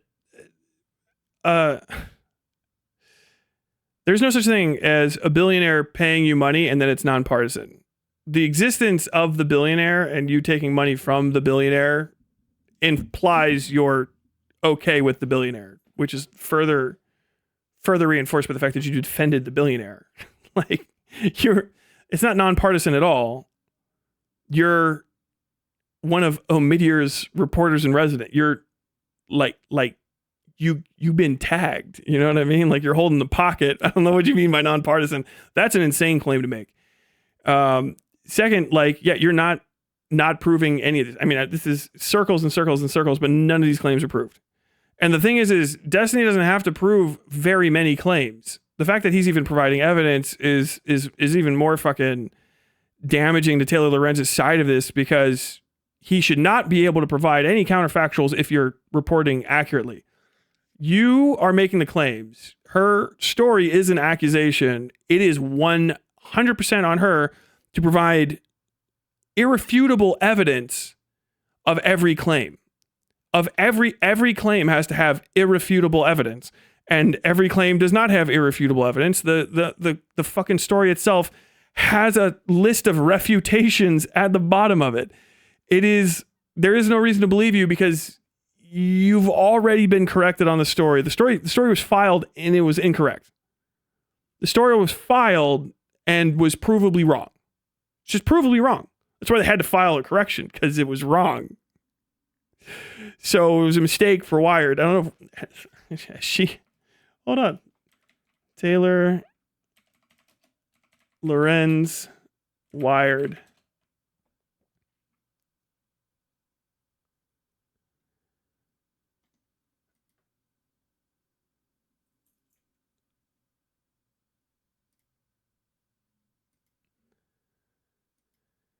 Let's see, what do we got left? What do we got most recently?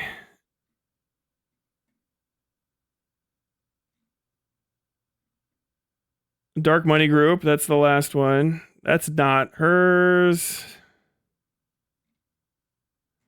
It's weird. How about can we just search here? Search Taylor Lorenz.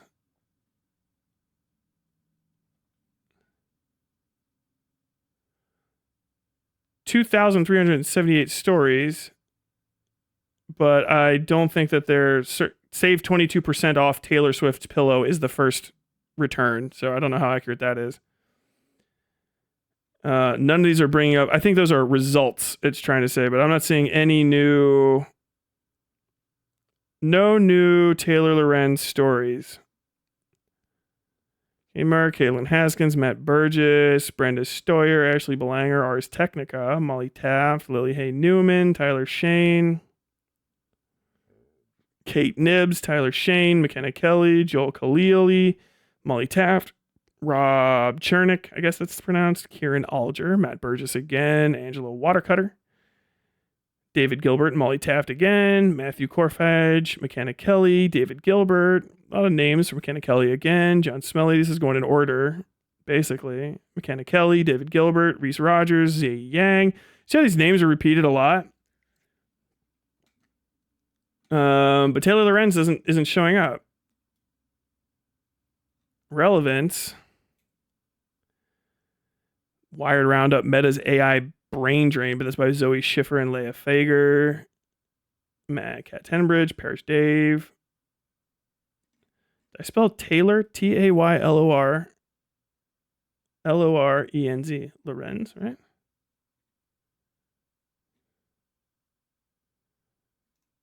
I spelled the name right, didn't I? Taylor. Yeah. So yeah, it's just strange to write such a good and such a great article, and then I don't know why your name isn't just showing up in the Wired search directory. That's a strange thing to happen. I've never seen that happen before. As a matter of fact, Taylorlorenz.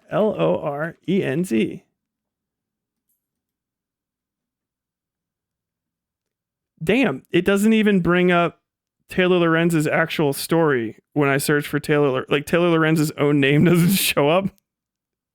Okay, how about Brenda Stalyar? We'll just test it with a different name. Maybe it's just a broken search. Brenda Stalyar.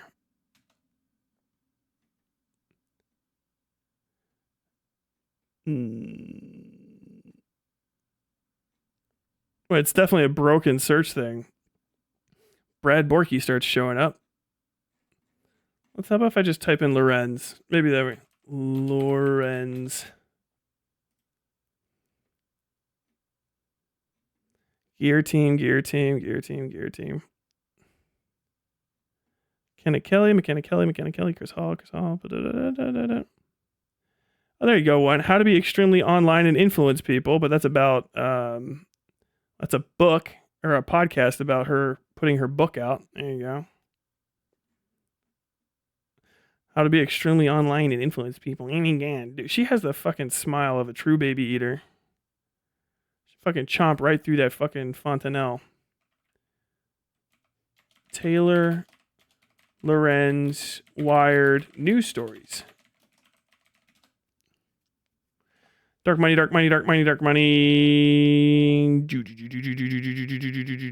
Coverage of it. Curse of the Creator account. That's from 2023. Journalist Taylor Lorenz is leaving Backlash on 420. Lorenz. Aaron Parnas responds. It's the same story again. You're being lied to about algorithms. There we go.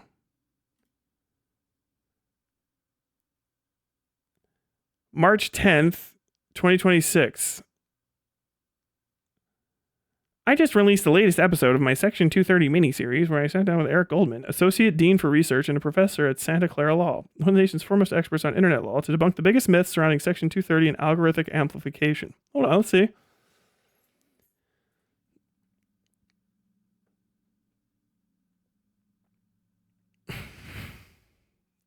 This is for User Mag, by the way, not Wired.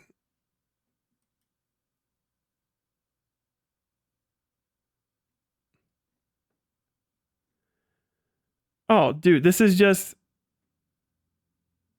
an advertisement for a podcast. This isn't even journalism.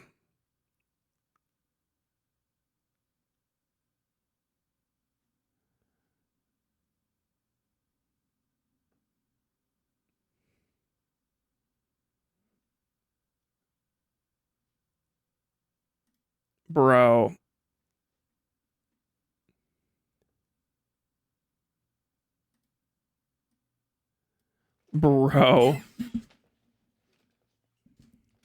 Squirm away from the point. I could say the same thing about you. Can you actually stop making these ridiculous comments about you're tricky, you're squirming away? And can you actually engage with what I'm saying? I don't know what JS means. It's a disservice to frame it as anti-Semitic, even jokingly, since anti-Semitism is already the method for deflecting any criticism and accountability. What? No, and anti-Semitism is when you fucking hate Jews. You didn't know that? That's what that is. You don't want to inadvertently aid that. I can't inadvertently do shit. I'm the most specific and intentional motherfucker in the history of mankind. The reason it is because, first off, it was an anti-Semitic as fuck article. It was aimed specifically, two most prominent named people, despite there being a lot of individuals in it, were two Jewish creators, David Pakman and Brian Tyler Cohen. The article was framed, and subsequent coverage, which even Taylor Lorenz was participating in, highlighted specifically the suggestion that AIPAC was also giving money, the AIPAC $7,000 of Jew money to these Jews, so these Jews could control some non-Jew creators under there to do Israel shit. The whole thing, and the only reason it got big was these chorus creators are supporting Israel. Is the whole reason that this even blew up in the first place. It's inherently about Jewish people. Is Israel bad? Yes. Are they doing a genocide? Absolutely. Is lying about anti-Semitism when it happens and is being used to fuel story cycles outside of that, is that a good idea? No, that's not. I'm not doing that. Y'all motherfuckers are. That's the point. It's secret Jew money from the 416 fund, which is somehow connected to IPAC or APAC, whatever the fuck.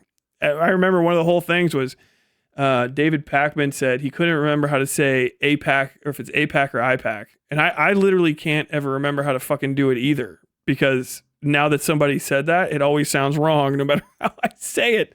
So they started calling him David A. Pakman, which is pretty fucking racist. But no, it's fine, because, you know, white people can do whatever the fuck they want to a Jew, so long as they have like one mildly good reason. Nonpartisan journalistic investigative journalism program is nothing like a paid political influence scheme. They're not even remotely similar. That is what I was reporting on. How do you know that is your claim that LLC is solely funded by Pierre?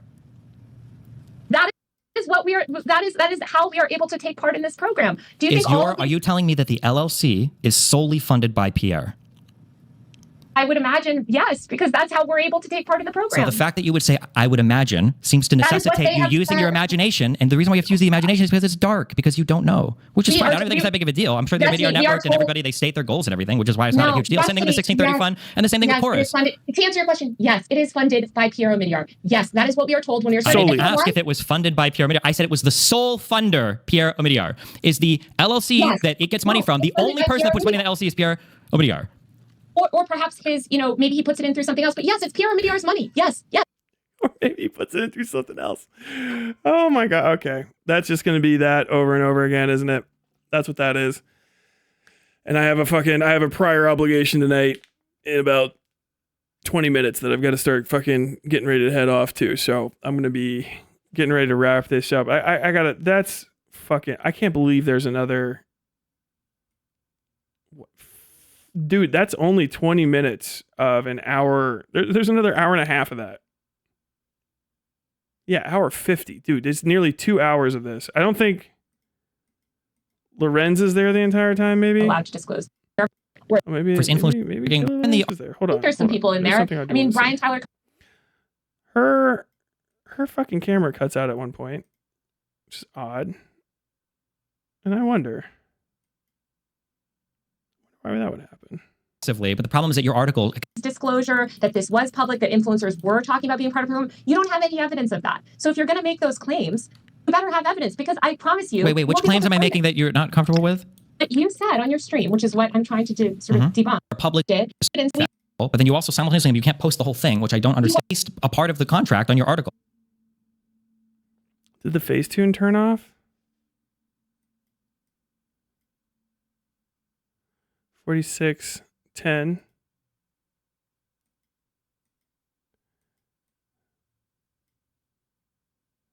$46.04.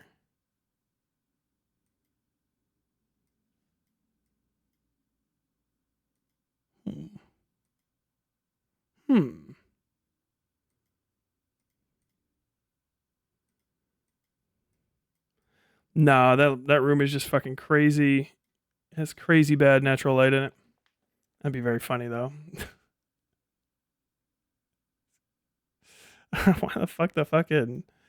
Why that goes out is beyond me. Okay. What do we know in conclusion? Taylor Lorenz is slimy. I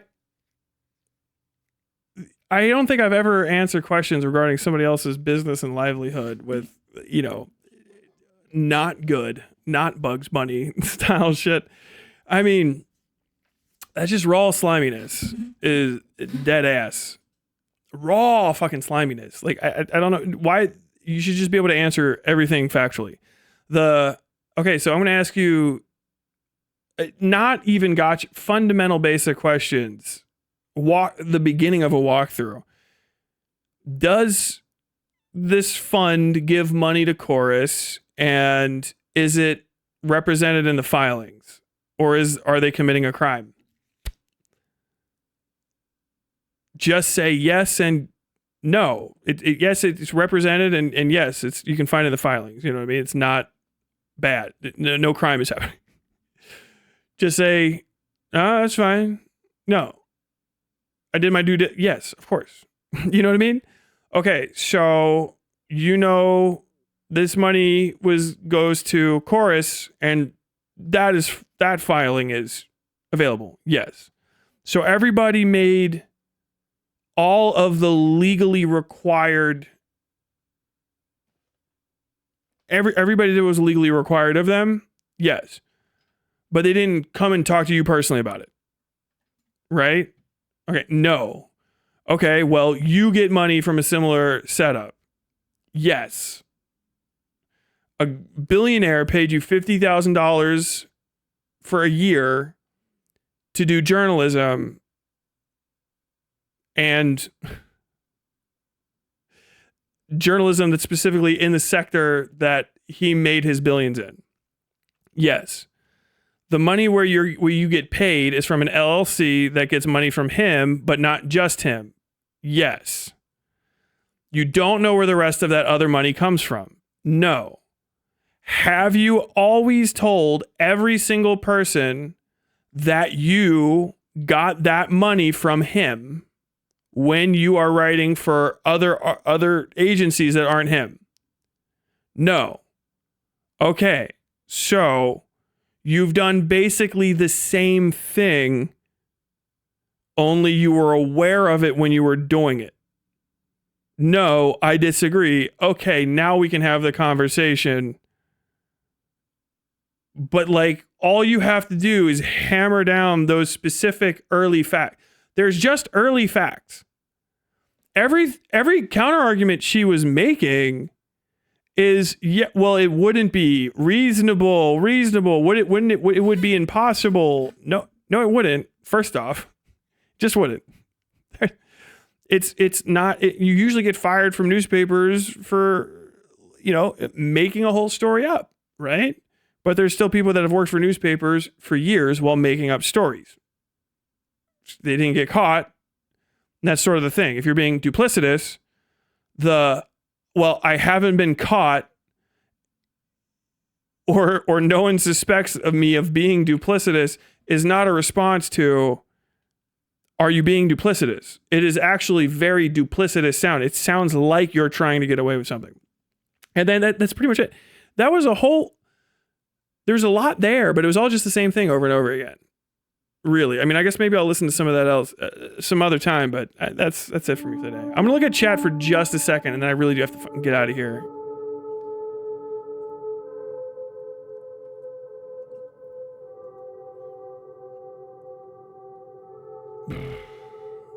Lorenz loves to complain about taking heat for saying journalists need to be more like influencers. I understand the current media landscape. It feels like a bad idea. I would love to know your thoughts. Journalists don't need to be more like influencers. She just wants to get away with the fact that she's not a journalist. She just wants the term journalist to include drama slop Hasan Orbiter. No ever directed her if she was directed to do it. Possibly was motivated by anti-Semitism. Actually think she had been included in the fund, she wouldn't have had a problem with it. Well, no, she got paid. I guarantee you wouldn't have heard a fucking thing from her. I don't think she was intentionally being anti-Semitic. Shitty journalism and dishonest for sure, though. It doesn't really matter.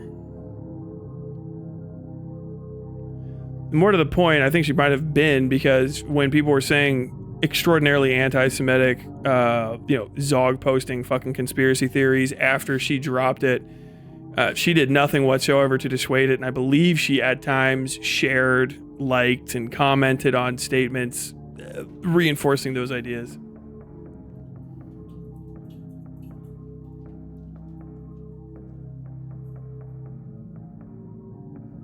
Spending the last 20 minutes seeing how the camera overheated. Did my camera overheat? My camera looks like it's working to me.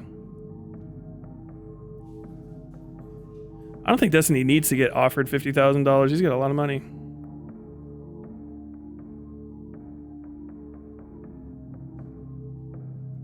Okay. She thought Destiny would be useful for her. It's not argumentation that gets you blocked as a lack of perceived usefulness. Till Lorenz is a coward. Yeah. Okay. Folks, I hope you had a good time. I gotta get out of here. I got stuff to do, so please hop on the Discord and continue all of this fun and adventure with me somewhere else and some other time down the road. The Discord link is as always in the description down below. I believe it works, still functions. People are still joining. Hop over to the Patreon, patreon.com/westsidefairytales, or look up WSF Productions LLC or whatever it is on. You'll see my face. And support us on Patreon. Hit a sub, hit a thing, hit a this, hit a that, and yeah, I hope I'll catch you soon. Look for videos hopefully coming in the next several-ish days. I got a lot to catch up on, but once all that's caught up on, it's rock and roll time. I got some people visiting this weekend. That's pretty much it. With all that said, folks, you've been watching Westside Tyler Live. I have been the motherfucking Westside Tyler Bell. Hope you guys had a good time. Hope to see you again. And until next time, as always, stay safe.